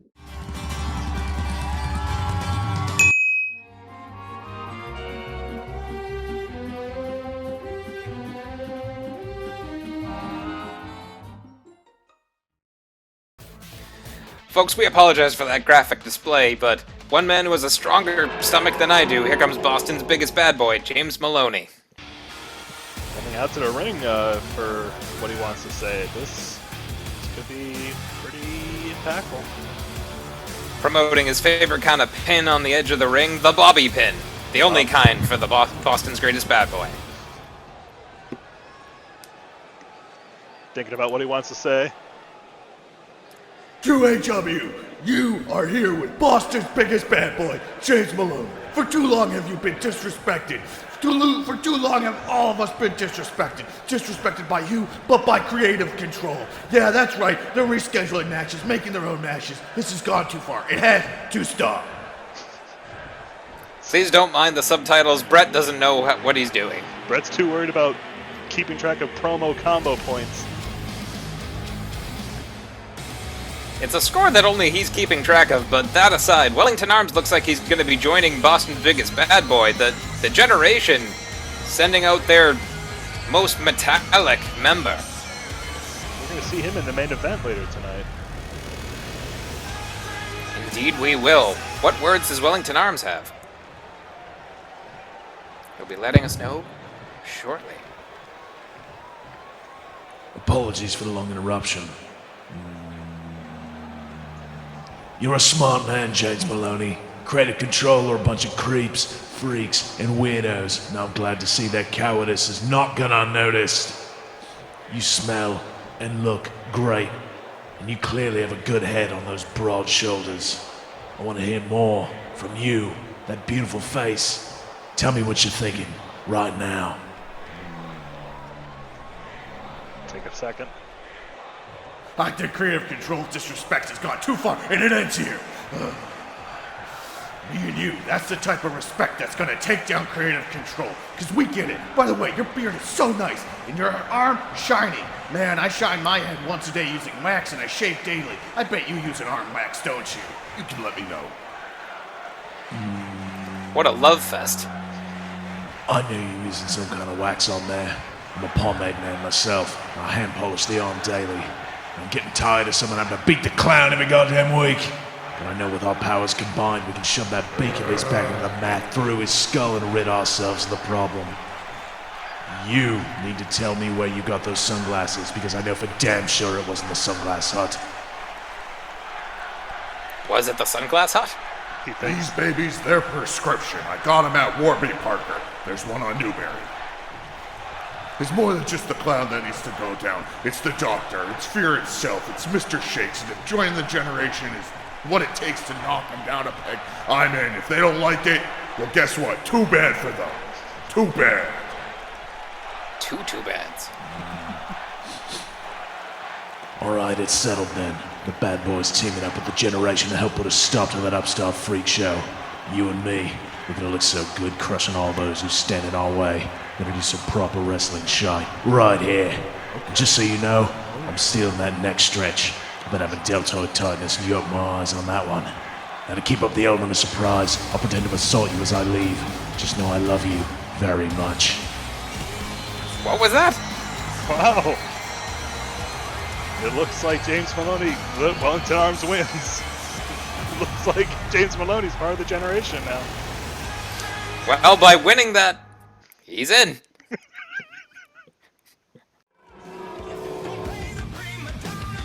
And so the Generation gains a new member with Boston's biggest bad boy, but we have triple threat action coming right up.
Very good cinematography.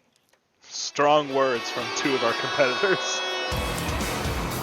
You know, sometimes silence speaks volumes, as we saw some luminaries from Armenia. I believe I saw Cher, Paul Reiser, and Armenia's version of Anderson Cooper. I believe that's Jeffrey Zakarian. I think he's a celebrity chef. I don't really remember his name. You look I meant what I said. fair enough. Armenian He can report on food news. Armenian Missile Crisis, unfortunately taking a loss to Fear itself, but really no chagrin there. He actually did relatively well. He stood up very well for a man who was easily 2 or 3 times his size. He seemed more interested in building his podcast following.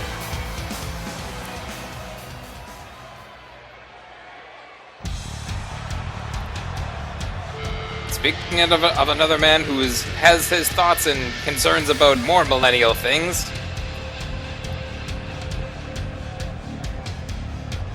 It's been a while since we've seen him in a ring, but it's good to have him back as we welcome back one half of the Uranus boys, Zio. Zio is back. After Hot Topic was declared an essential business, he had to cover double shifts. Florida really has everything straight. They sure do, and Zio is looking to get straight to the winner's circle. Last time we saw Zio, I believe he was in a Hell in a Cell match against his tag partner, Devil's Advocate, in which they actually came out of that match more unified and ready than ever. And I guess this is just Zio's way of getting back in there and getting them hands warm. Getting them hands warm, keeping those feetsies toasties as he's looking to put some contact onto the Armenian Missile Crisis and a man who, well, we all wonder if he knows what's going on or where he is. It's a good thing he woke up for this. You know, we assume sleepwalking's a real thing. That Steve Delfino coming to the ring. And from Arkham, Massachusetts. From Arkham Asylum itself. Zio actually hailing from the same hometown, and the fun fact about Steve Delfino, he's able to grow back that beard at will. It's a hell of a diversion tactic when you see a man who's cleanly shaven suddenly have Santa Claus beard. Very, very impressive. As that interview stated, or at least the interviewer, he did finish second in the QAW Rumble. He was almost our first champion. He almost was. He actually did very well in that Rumble. He drew a lucky number, but held on there for a long time before eventually being thrown out by our inaugural champion, Perjury Palapal. The last person that Perjury Palapal had to dispose of before he ascended to championship glory, and here we go! Armenian Missile Crisis immediately attacking a man who very likely doesn't understand what's happening. Huge kick there, followed up by Bulldog on Zio. Bulldogs by the bundle tonight. Oh, big back heel kick from Steve Delfino. Oh, yep, okay, he's into it now. He knows. That kick rattled something. Something has awoken inside of Steve Delfino as, oh, down he goes from AMC. Zio with a big snap suplex, going for the pin immediately. Right in front of Steve Delfino. No, that's not nearly enough. Not nearly enough. Ethan was in position for that one. It looks like he's woken up as well. I think after seeing the horror of that wing getting broken, it's really gotten Ethan back on the job too. Sure has. Big butterfly suplex to Zio there from Steve Delfino. Has surprising fundamentals for a man who... Oh, nope, he missed that one. Missed that punch. Is he awake? Are any of us awake? Maybe he's asking more existential questions with his art. This might all be a dream. Could be. Oh! These two men teaming up on him. Indeed, that could put him right to sleep. Whirly bird from Zio. Zio not showing any ring rust there. He's doing a great job. He's seen a lot of ring time in QAW, a little bit more than AMC, so that experience could serve him well. Crucifix bomb. Steve Delfino, understanding he was outside the ring, now relocates himself. Northern Light suplex to AMC. Very impressive. Oh. And attacking Zio for reasons known only to himself. Zio just throwing him down. Huge splash from Zio. Is this enough? One. Nope, and a kick out from Steve, who maybe he knows that was a kick out. AMC grabbing at the feetsies. gotta say, Steve Delfino might just be a very aggressive and technically proficient sleepwalker. He could be indeed. This might be all machinations in his head. Is any of this real? Are you real, Buckley? I'm as real as my mom says I am. Oh, that's pretty real. So you're going in right there, doing this, rubbing his stink face all over Steve Delfino. Well, if Steve wasn't awake before, that should wake him up. Oh, and that brought him alive. Ooh. Huge super kick to Zio. Wow. And a German suplex to AMC. Steve Delfino is awoken. He is going nuts.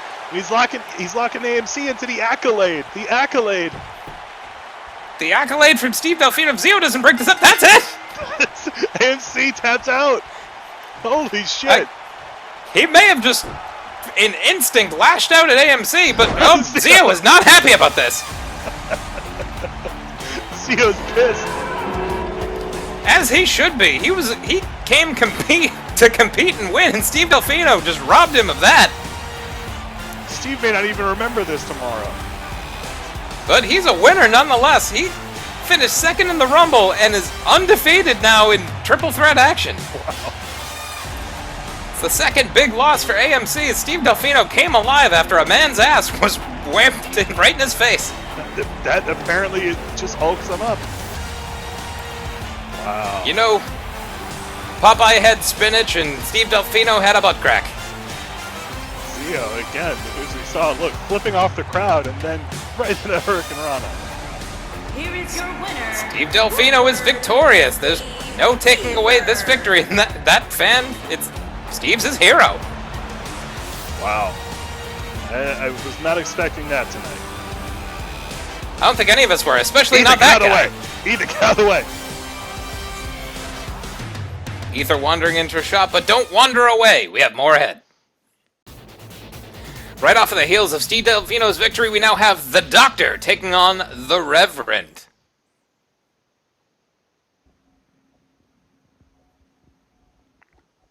I'm coming for you, Reverend. Your religion can't save you. This time. There ain't no grave can hold my body down. When I hear that trumpet sound, No prayers are gonna heal your pain. The doctor is now seeing patients in the ring. Dearly beloved, we are gathered here today in remembrance of the good doctor Chris Kaufman's sweet behind, because I'm about to lay the whooping of a lifetime upon him, you see. You see, I've been sent with a message that Caw is whack. And I've been sent to cleanse it of its whackness once and for all, one wrestler at a time if I have to. You see, the beginning of wisdom is the fear of the Lord. And for you, my friend, the fear of the Lord is about to begin with the fear of the Reverend. So I'll be driving out to San Antonio to deliver a divine intervention from the top rope. Yes, from the very top rope. And you're about to get educated. Stay blessed now. Science versus faith. Medicine versus godliness. Who's coming out on top? The age-old battle finally decided once and for all tonight. Here we are back in San Antonio. We do remind everyone to keep at least 6 feet of distance from one another as Mr. Shakes accompanies the Doctor to the ring. Creative Control really showing off their full power tonight. And their social media presence. Follow the Doctor at the Doctor on Twitter. It's amazing that he got that handle. He's an early adapter, not only in carnage, but in social media presence. Bold move to put pepperoni on the end of that stethoscope.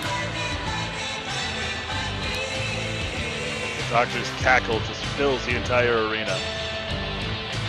Indeed it does. It fills his opponents with imminent fear of death. You know, you're supposed to take a Hippocratic oath before you operate or administer care, and the Doctor actually revels in the suffering of others. I believe he calls it the Hellocratic oath. Ugh, what a dastardly individual. Mr. Shakes must be proud of this particular member of Creative Control as we await the QAW debut in singles action of the Reverend.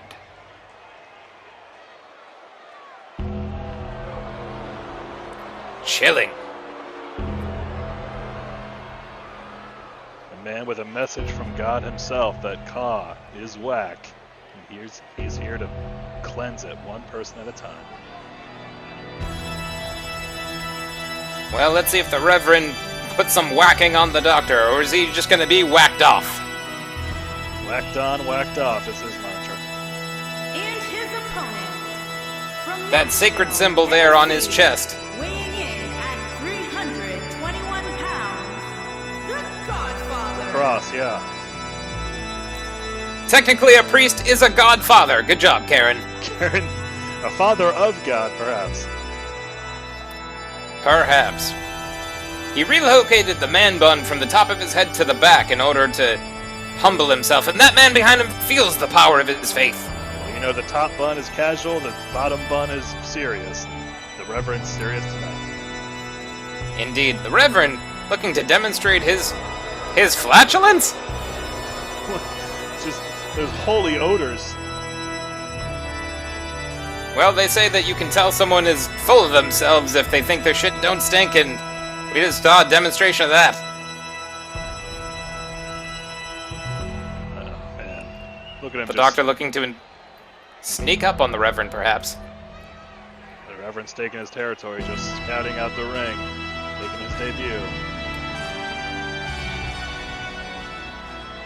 You wonder how much money it costs to rent an organ, but apparently money is no object for the Reverend, as here we go. That's what those donations are for, Mike. Oh, that's where they go. Yep. All to the organ. A slow and methodical suplex being set up by the Reverend, and down goes the Doctor. Another big man. The Reverend just... Look at it. He just kicks Oh! Ethan! Ethan is down! Ethan's the first infidel to be purged. My goodness, is this a holy crusade enacted by the Reverend here, as he's just so far dominating the Doctor? He's here to kick some holy Roman ass. Oh, was he chosen by a higher power to indeed cleanse QAW? Mr. Shakes distancing himself from the Doctor. He wants the Doctor to fight on his own. This could, in some ways, be a little bit of a test on the Doctor, perhaps. Could be. If the Doctor's not victorious tonight, he could find himself out of Creative Control, I suppose. Maybe, or well, it looks like Mr. Shakes is engaging the Reverend in some kind of, I don't know. Oh! Huge jawbreaker there to the face of the Reverend, and Mr. Shakes, he's a cultish personality. One could argue that the Reverend has a little David Koresh in him. Just a little bit. The Doctor trying to mount an offense here, but no, the Reverend shuts him down. Shuts him right down and tackles him right to the mat. Heavy offense from the Reverend, whose perfect ponytail or head back bob is not even moving. Oh, and just a right hand sends the Doctor reeling. Heavy offense from the, suspendered man who gets sent back to the floor on the outside. Oh. Chop right to the chest of the Doctor, who returns it in kind with a big close hand. You heard that chop echo all the way through the arena, just like that pipe music. Oh, big splash in the corner misses. The Reverend uncorking a few punches, sent the Doctor in. Mr. Shakes up on the apron, though. Is this the distraction the Doctor needs? Ooh. Huge jumping neckbreaker. Getting right into the Doctor with that surgical precision, punching him right in the temple. Looking to crush those orbital bones. And now shoots the half. One. No, not even a one. The Reverend is out before Ethan can even count one. The Reverend's here on a divine mission. He's not going to get counted out put down so easily. Not at all. The Doctor slammed to the mat. Reverend rings the arm. He's bringing him up. I think it's about time that he's going to unleash some divine intervention on the Doctor. Right from the rope. Hallelujah! Down goes the Doctor. Tries to bring him back to his feet, but eats a big back elbow. Bicycle kick from the Doctor, but the Reverend just shirks it off. He doesn't need Jesus' blood for wine. He's going to drink the doctor's. That's disgusting, and Mr. Shakes slides a chair into the ring. Being not subtle at all. Not even a little. Now, there are disqualifications. If either man uses that chair, they will be disqualified. Big knee misses from the doctor. Wins and losses might not matter to Mr. Shakes. It might just be about creating the fear and just hurting his opponents. Well, hurting his opponent is exactly what the Reverend's been doing since the doctor flying and cranks that neck again. Nothing seems to be sticking to the Reverend. He's just on a warpath. What can the doctor do? He saw the doctor perform very well in that tag here. If he locks the Reverend, the doctor's order. That could be the only thing. Ethan getting rid of the chair. He hates chairs. We all know that wasn't a chair. That was just a chair. Not at all. Chair is in the care of our roster backstage, but Reverend sent into the corner. This could be some offense from the doctor here. Yes, bouncing the Reverend's head off of that turnbuckle. 7, 8, 9, and the Reverend's busted open. My God! Look at that. The doctor just knowing exactly which vein to bust. Like you said, with surgical precision, busting open that forehead, but the Reverend is... Oh, this might have only incited greater wrath. Ooh. Doctor reverses, very impressive. Huge clothesline. Follows it up with another. Ducks one from the Reverend. Huge power slam. Whoa, what's this? What is happening? The Reverend's back up. What? Huge Saito suplex. It's as if he's possessed. Well, teleport takes it all out of you. It's moving in a way that's barely human. This man could just be a vessel for something greater. Oh, giant hot shot. That rope just digging into the throat of the doctor. Take 10 cc's, don't call me in the morning. I still can't believe what we just saw. The doctor seemed to be mounting a bit of a comeback, and the Reverend just teleporting back to his feet. And now he's pulling him right back up. He has more divine intervention to dish out. Indeed, striking with a force from beyond. Down goes the doctor. But like you said, this could be taking it out of him. His mortal vessel can only contain so much. 2, and kicks out. The Reverend was not expecting that. He thought he had it locked in. Indeed he did, and he could be trying to think of what his next best move is to keep the doctor down. The doctor showing surprising resilience against... Oh, another missed splash. He only has so much left in him. Oh, huge front face trip from the Reverend. It looks like, he's going to lock him into the sharpshooter. The sharpshooter. The sharpshooter is in. And that is it. The doctor's now submitting. He made the greatest wrestler, Ben Moser, tap out. He now submitting tonight. The Reverend has made a statement. Wow, the doctor was not expecting that, I imagine. And what is coming over the Reverend right now? I think he's taking a knee. He's T-bowing a bit to pay thanks to his higher power. T-bowing, the most sinister of moves. Indeed it is. It seems insincere when the Reverend does it. We're seeing here more divine intervention, which took Ethan aback with how much just raw force was coming down on the back of the doctor. Mr. Shakes trying to help his protege, but the chair not coming into play this time. Wow. I have to say I was not expecting that. The doctor just being nothing less than formidable so far, and coming in here with that surprising loss to the Reverend. It didn't even seem close is the thing. After that teleportation, this was all the Reverend's congregation of violence, and there you see the doctor locked into that sharpshooter, nowhere to go, had to give it up. Wow. What force has our Lord unleashed upon us? The Godfather. The question is, what higher purpose, what higher power does the Reverend serve? Is it the Judeo-Christian God? Is it something more sinister?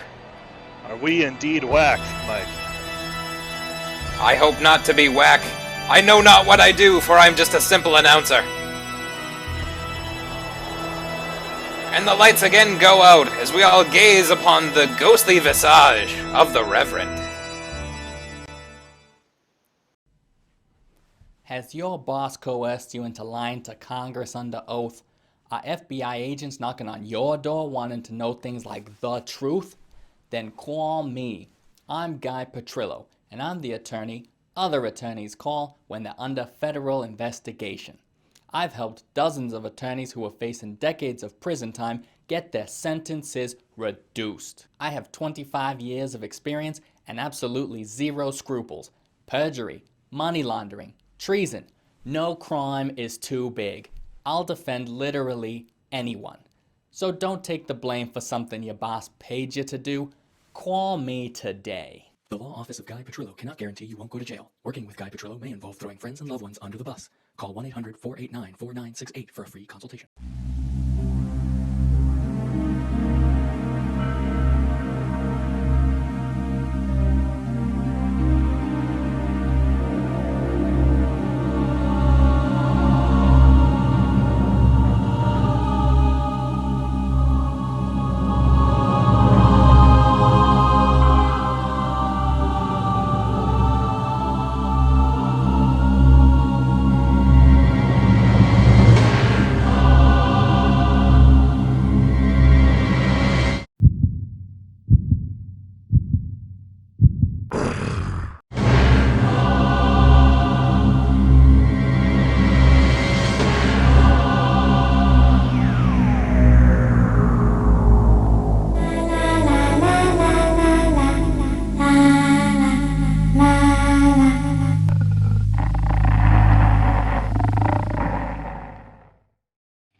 And now our main event of the evening, the currency battle.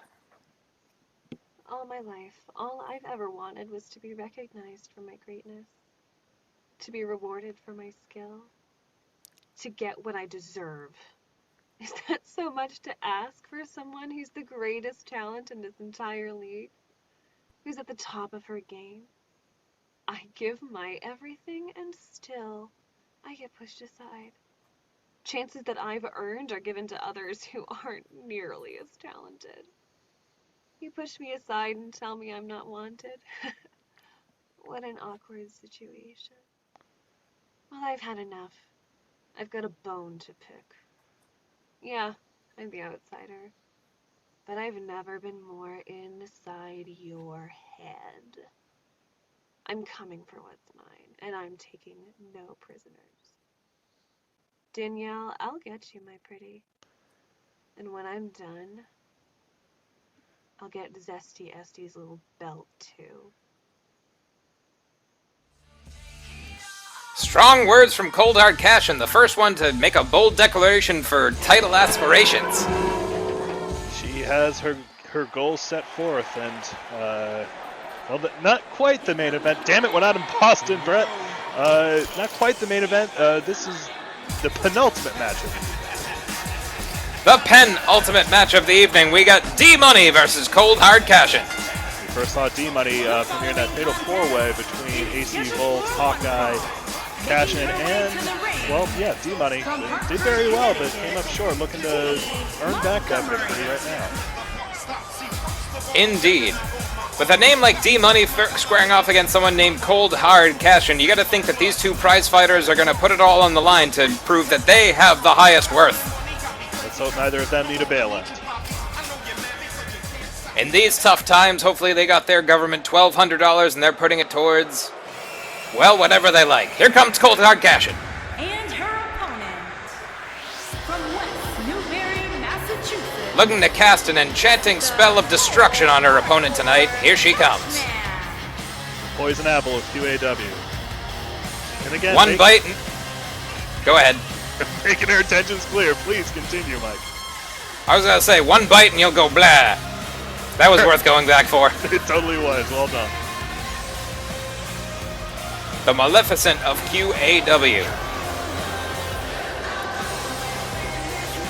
Claims to be the strongest, the best in all of QAW, the entire league. We'll see if she's able to prove that tonight. A bit of a renewed sense of confidence from Cold Hard Cashin here. She perhaps a new attitude, a new game plan going forward. She acquitted herself very well in the ladder match, as did all 6 competitors, but we'll see if that confidence carries her through this encounter with D-Money.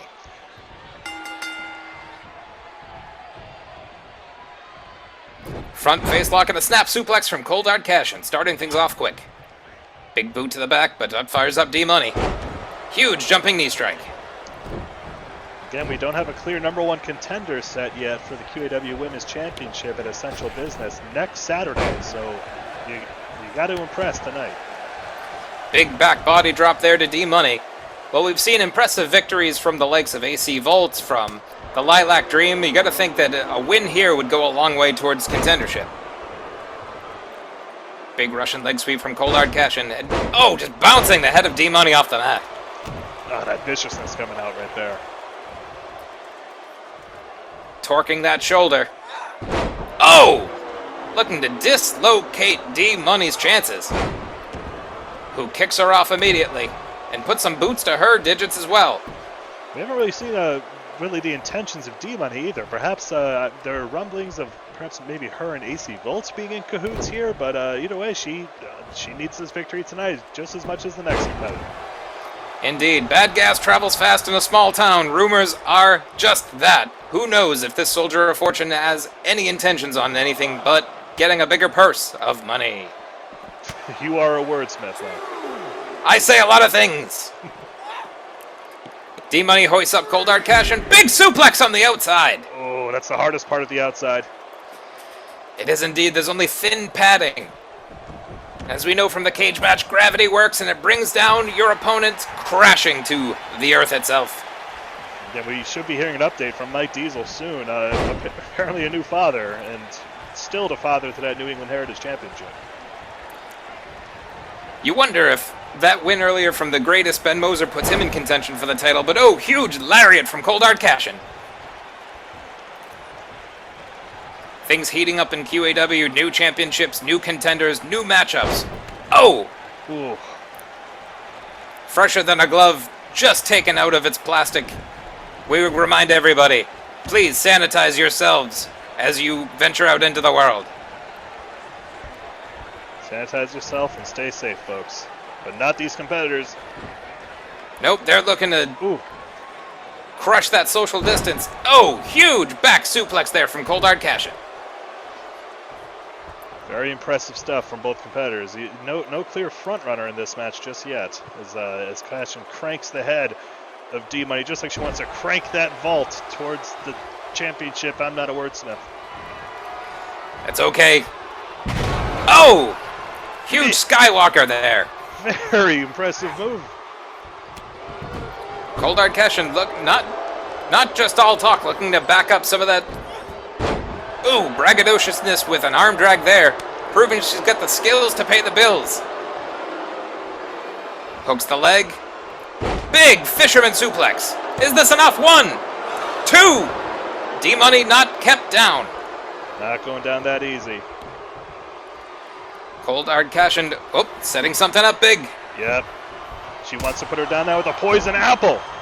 The poison apple. The heel of the boot right to the face of D-Money. Is that enough to stop payment?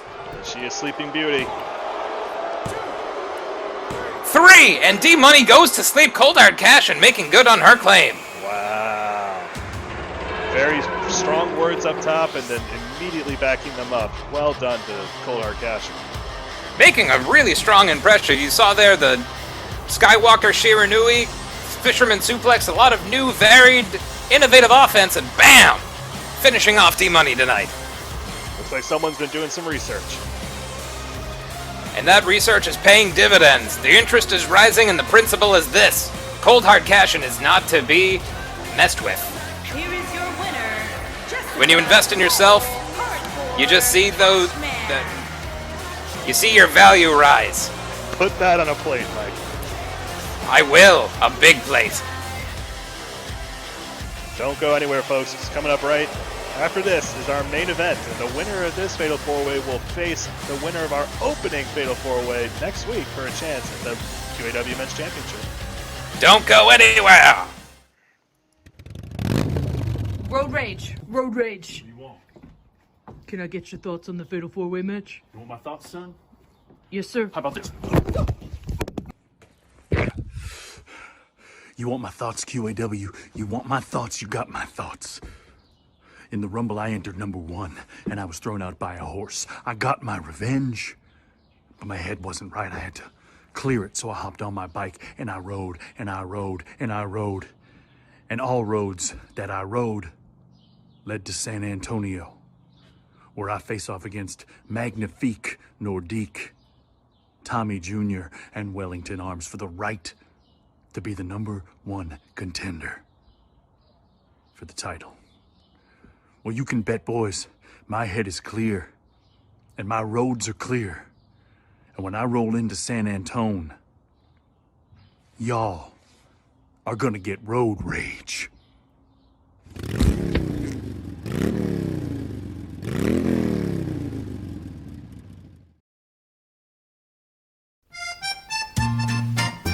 Bonjour, America, QAW.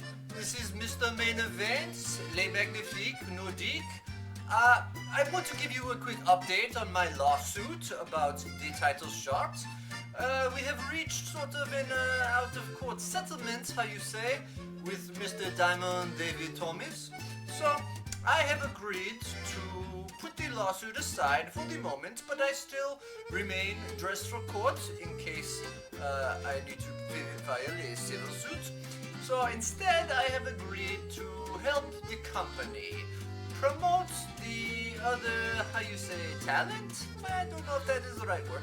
But as I do in all of my matches, I try to elevate talent to a higher level.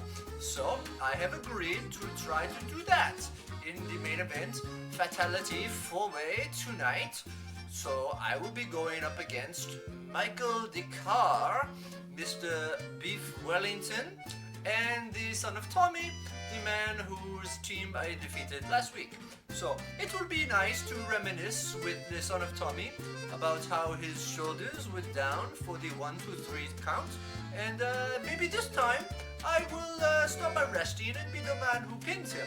But I will go on, I will win the main event, I will beat whoever that guy that won the first match of the night, and then next week we will fight, and then I will get the title shot at the pay-per-view on April 25th. So you're welcome to everyone for helping them get people who are watching the videos. Otherwise, it would just be one David Thomas hitting refresh to try to get more views. But Les Magnifiques Nordique is always on the winning side, whether it be in the courtroom or in the ring.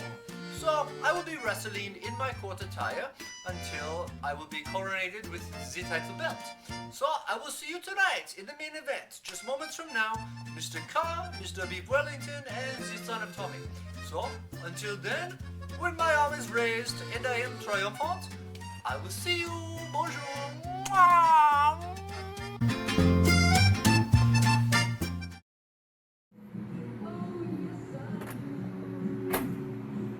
Tommy Jr. Anybody see Tommy Jr.? Looking for the real deal. Where is he? Got a match this week. Supposed to be working out. Tommy, you here? That's not social distancing. Tommy.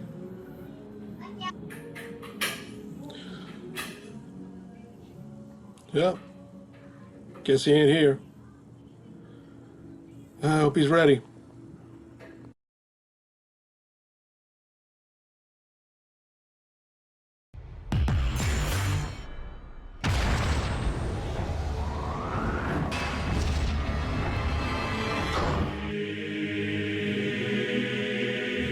I've been hearing a lot of people out there saying that I have an unfair advantage, that I'm a freak of nature.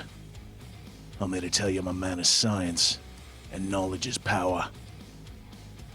Tommy Jr., Road Rage, it's gonna be enough leather out there and enough metal on me.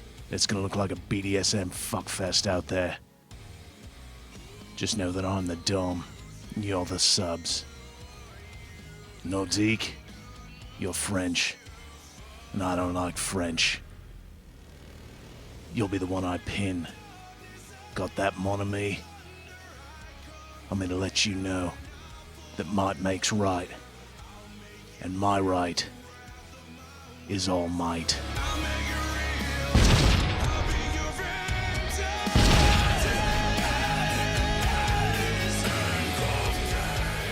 And now here's our real main event. Thanks again, Brett, for that joke about what the other match was. Oh, Brett, you're killing us, but very, very strong declarations from all of our competitors. Let's see who can claim a shot at that number 1 contendership as Wellington Arms makes his first entrance out today. Teleporting right out, Wellington Arms, the well-dressed, shiniest member of the generation, looking to punch his ticket towards singles glory. A lot of supernatural travel going on tonight. You know, there's nothing to say that when everybody's quarantined that they haven't found some secret, either occult knowledge or just dark magic. You gotta pick up hobbies. Yep, why not draw pentagrams and give your soul over to things they barely understand? Why not? Am I right, Fear Itself? Oh my god, don't come in. Don't. Get out of the booth. Wellington Arms, again, the man with the metal arm, coming in here all the way from England under the tutelage of Diamond David Thomas. Well, you cannot discount the power of that arm and making his way up to the top. Absolute power corrupts absolutely. It's the only way to explain how Wellington's able to get to and from England during the travel ban. Okay, are you gonna tell a man with the metal arm that he can't get on the plane? Me personally, no, but I also don't know how to fly a plane. There's a whole lot of things I don't know, but one thing I do know is Wellington Arms is here to win.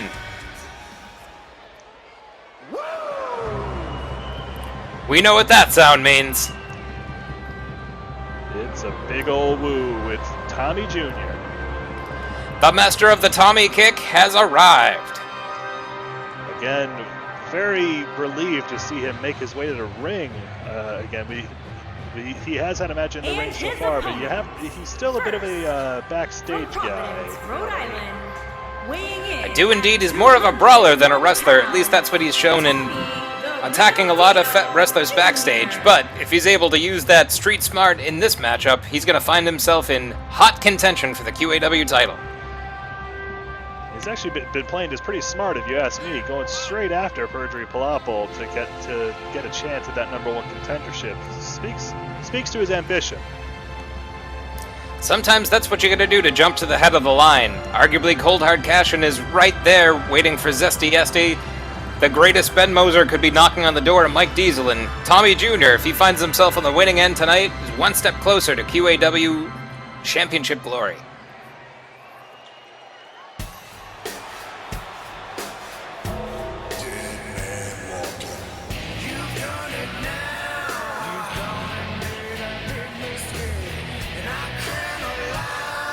Road Rage himself, Mike Carr. The man who drew number 1 our 30-man battle royal at Total Shutdown. Doing very well, winning a tag match alongside the talent. He's really impressed Diamond David enough to get a shot in this match. Indeed, he's another one of those big boys that you seem to like so much. I love me some big man meat. Serving it up hot and fresh. Here comes Mike Carr. Yep, just leave your motorcycle there. I'm sure our fans won't touch it. It's a toe zone.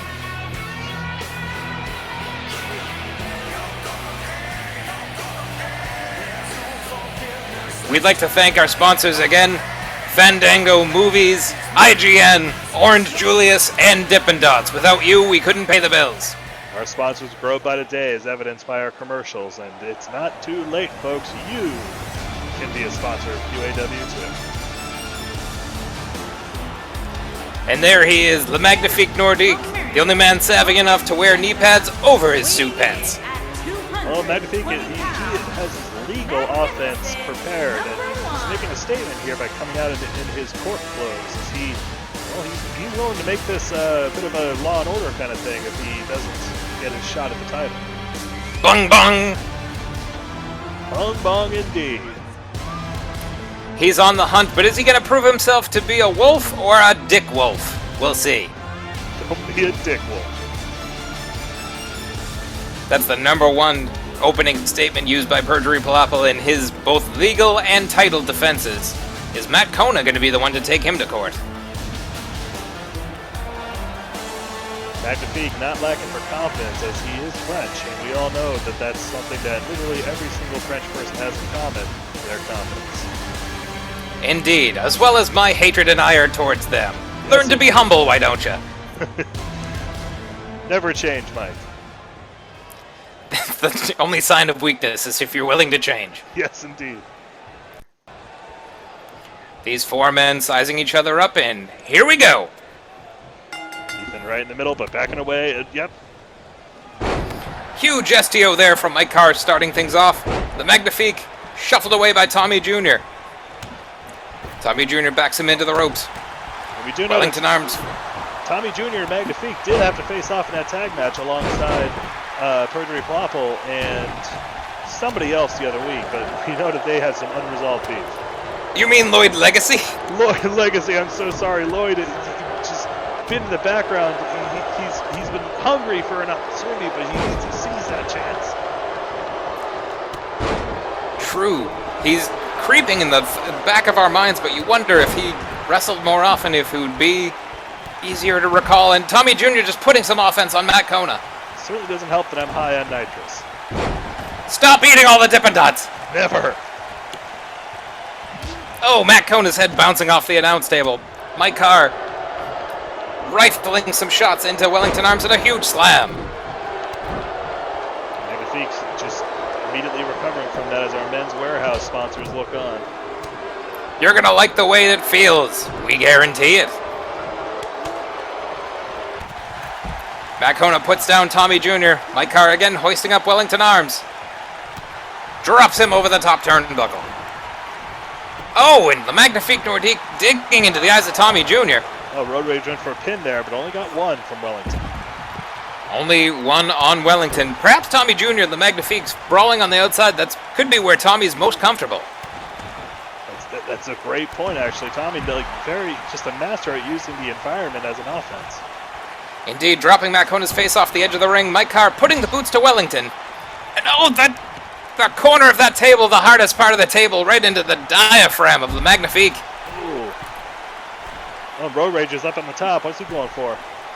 Huge key crusher. Oh, big splash from Road Rage. Wow, almost all the way across the ring. Very impressive aerials. All 573 pounds crushing down on Wellington arms. Is that how much he weighs or how much his bike weighs? Correct! And a big back body drop there to Mike Carr. Huge front trip from Wellington. Working over the legs of Tommy Jr. He works those over enough, we won't see any Tommy kicks. That's probably his strategy there. Oh, big elbow with that metal arm. Bionic elbow to the back of the head of Tommy Jr. Wellington arms fighting dirty and deposits Tommy Jr. on the outside. Oh, huge knee breaker from the Magnifique. Again, you cannot say enough about Magnifique's technical skill. Really able to target those joints. Wellington arms showing off his joints. He works hard in the gym, folks, or at least the part of him that is raw muscle. Oh! Tommy with a Tommy go round. He's considering going for the pin. No, he just pulls him back up. Smart move. Fireman's carry, arm drag, strong fundamentals from these men as the Magnifique takes a break. Oh! Huge super kick to the back of the head of Mike Carr. What a dirty shot from Tommy Jr. That was the dirtiest thing we've seen tonight. Oh, did a huge metal punch. Tommy Jr.'s lights knocked out. But somebody's home as Tommy Jr. kicks out. Big metallic fist right off the cheek. Big slam there from Mike Carr, who's also, bending the Magnifique in half. Again, no clear, doesn't seem like any one man is particularly dominated this match.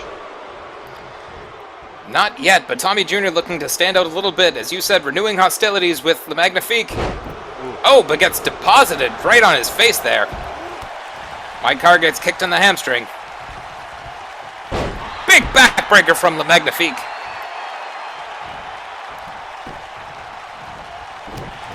Oh, but a big European uppercut to counter. Gets whipped into the corner. Huge splash. Mike Carr setting up for something else. And a big clothesline to the back of the head. You gotta love that unorthodox style there from Mike Carr. He's skill just honed in countless biker battles, biker bars, biker battle royales.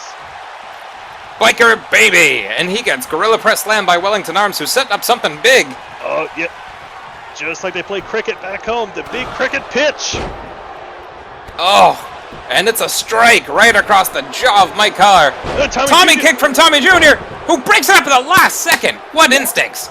Wow, great stuff from Tommy Jr. He timed that perfectly. He brought the Magnifique down, and Wellington Arms, he should be going for a pin right now, not showboating. You're the only man standing, Wellington. Oh, but apparently it's more important to look good, as we evidenced earlier with his exchange with James Maloney as he sends Tommy Jr. out to the outside. Big bromance there, and just the forces of the generation growing, I assume, to combat creative control in some way, and James Maloney is no small draft pick. Not at all. Tommy Jr. deposits Wellington Arms with a DDT to the outside. A flip on the inside to Mike Carr, the Magnifique using his own body weight against him. I think Road Rage was going for the patch overlock there, but Magnifique managing to squirm his way out. Indeed he was. Now all four men join each other back in the ring. Magnifique, big swing of the third giant swing of the night. Giant swing is the move of the week, apparently. This move of the week brought to you by Pomade. Pomade, when you don't want things to move. Well, Tommy showboated when he should be knocking out that pin.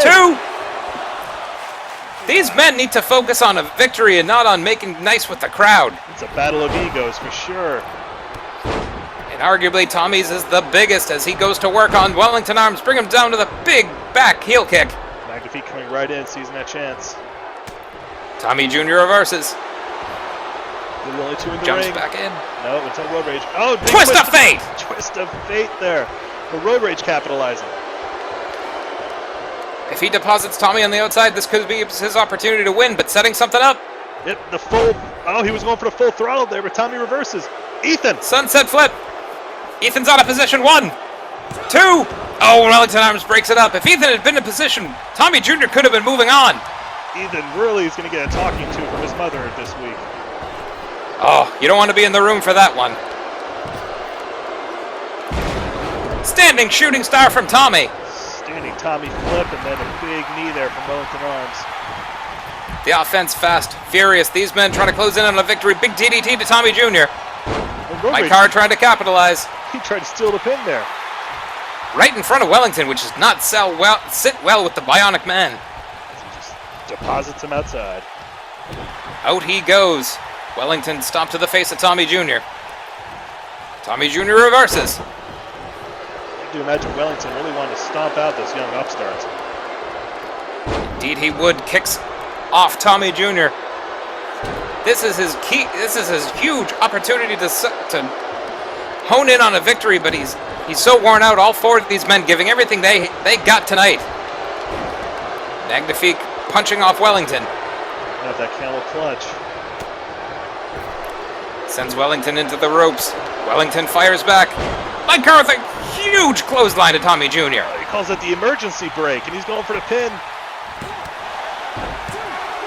The Magnifique hurting his hand on that punch, and the emergency break not enough to keep Tommy down. I think Magnifique pulled out some brass knuckles there. Dirty tactics from a Frenchman, you don't say. Well, he's trying to lock Tommy Jr. the abominable stretch, but Road Rage breaks it up. All these men, they're trying to end it. Road Rage firing up. Ooh, huge bulldog. But Tommy Jr. setting up a Tommy kick. Tommy kick on Wellington Arms. Down goes Wellington Arms. Could this be it for Tommy Jr.? 1, 2. No, Wellington Arms kicks out. Oh, Wellington. Wellington showing that beef. That big, beefy, juicy spice, and down goes Wellington Arms. Tommy Jr. going for a big crossbody, ricochets off Wellington Arms. Matt Kona landing. The Magnifique Nordique putting down Wellington Arms with the big crossbody. Sends him over the top rope. What's he doing here? Brings him right back in. Disorienting the Bionic Man. Wellington Arms. Oh, huge shot to the back. This is their chance. They gotta try to end this now. Oh, Matt Kona reverses. Mike Carr's back to his feet. Oh, slick pin there. But Road Rage breaks it up immediately. Wow. A very slick pin there from the Magnifique, showing off some impressive agility, but... Goddamn clusterfuck in the corner. And Wellington going up to flex again. Very impressed with himself, but Tommy Jr. makes him pay. Another twist of fate from Tommy Jr. Now it's just Matt Kona and Tommy Jr. standing tall. Will one of these men move on to next week? Wellington hit into the corner. Magnifique also setting up. Is he going to go for the stretch again?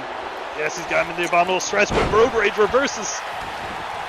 Muscles right out of it. Wellington arms hung in the tree of woe. What was Tommy doing? Tommy's setting something up. I think he's trying to go. He's trying to go coast to coast. Coast to coast. And Wellington Arms is busted open in an impressive, huge leap and kick. And Mykar again trying to steal the win. He keeps trying to.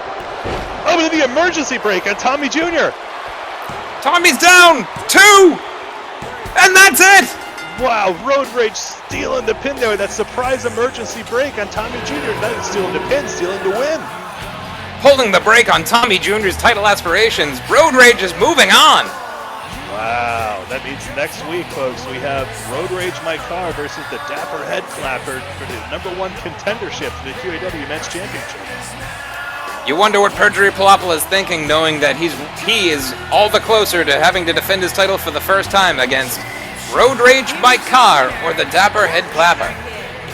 To say nothing of just what a contest that was. The blood, sweat, and tears poured out by each one of these competitors.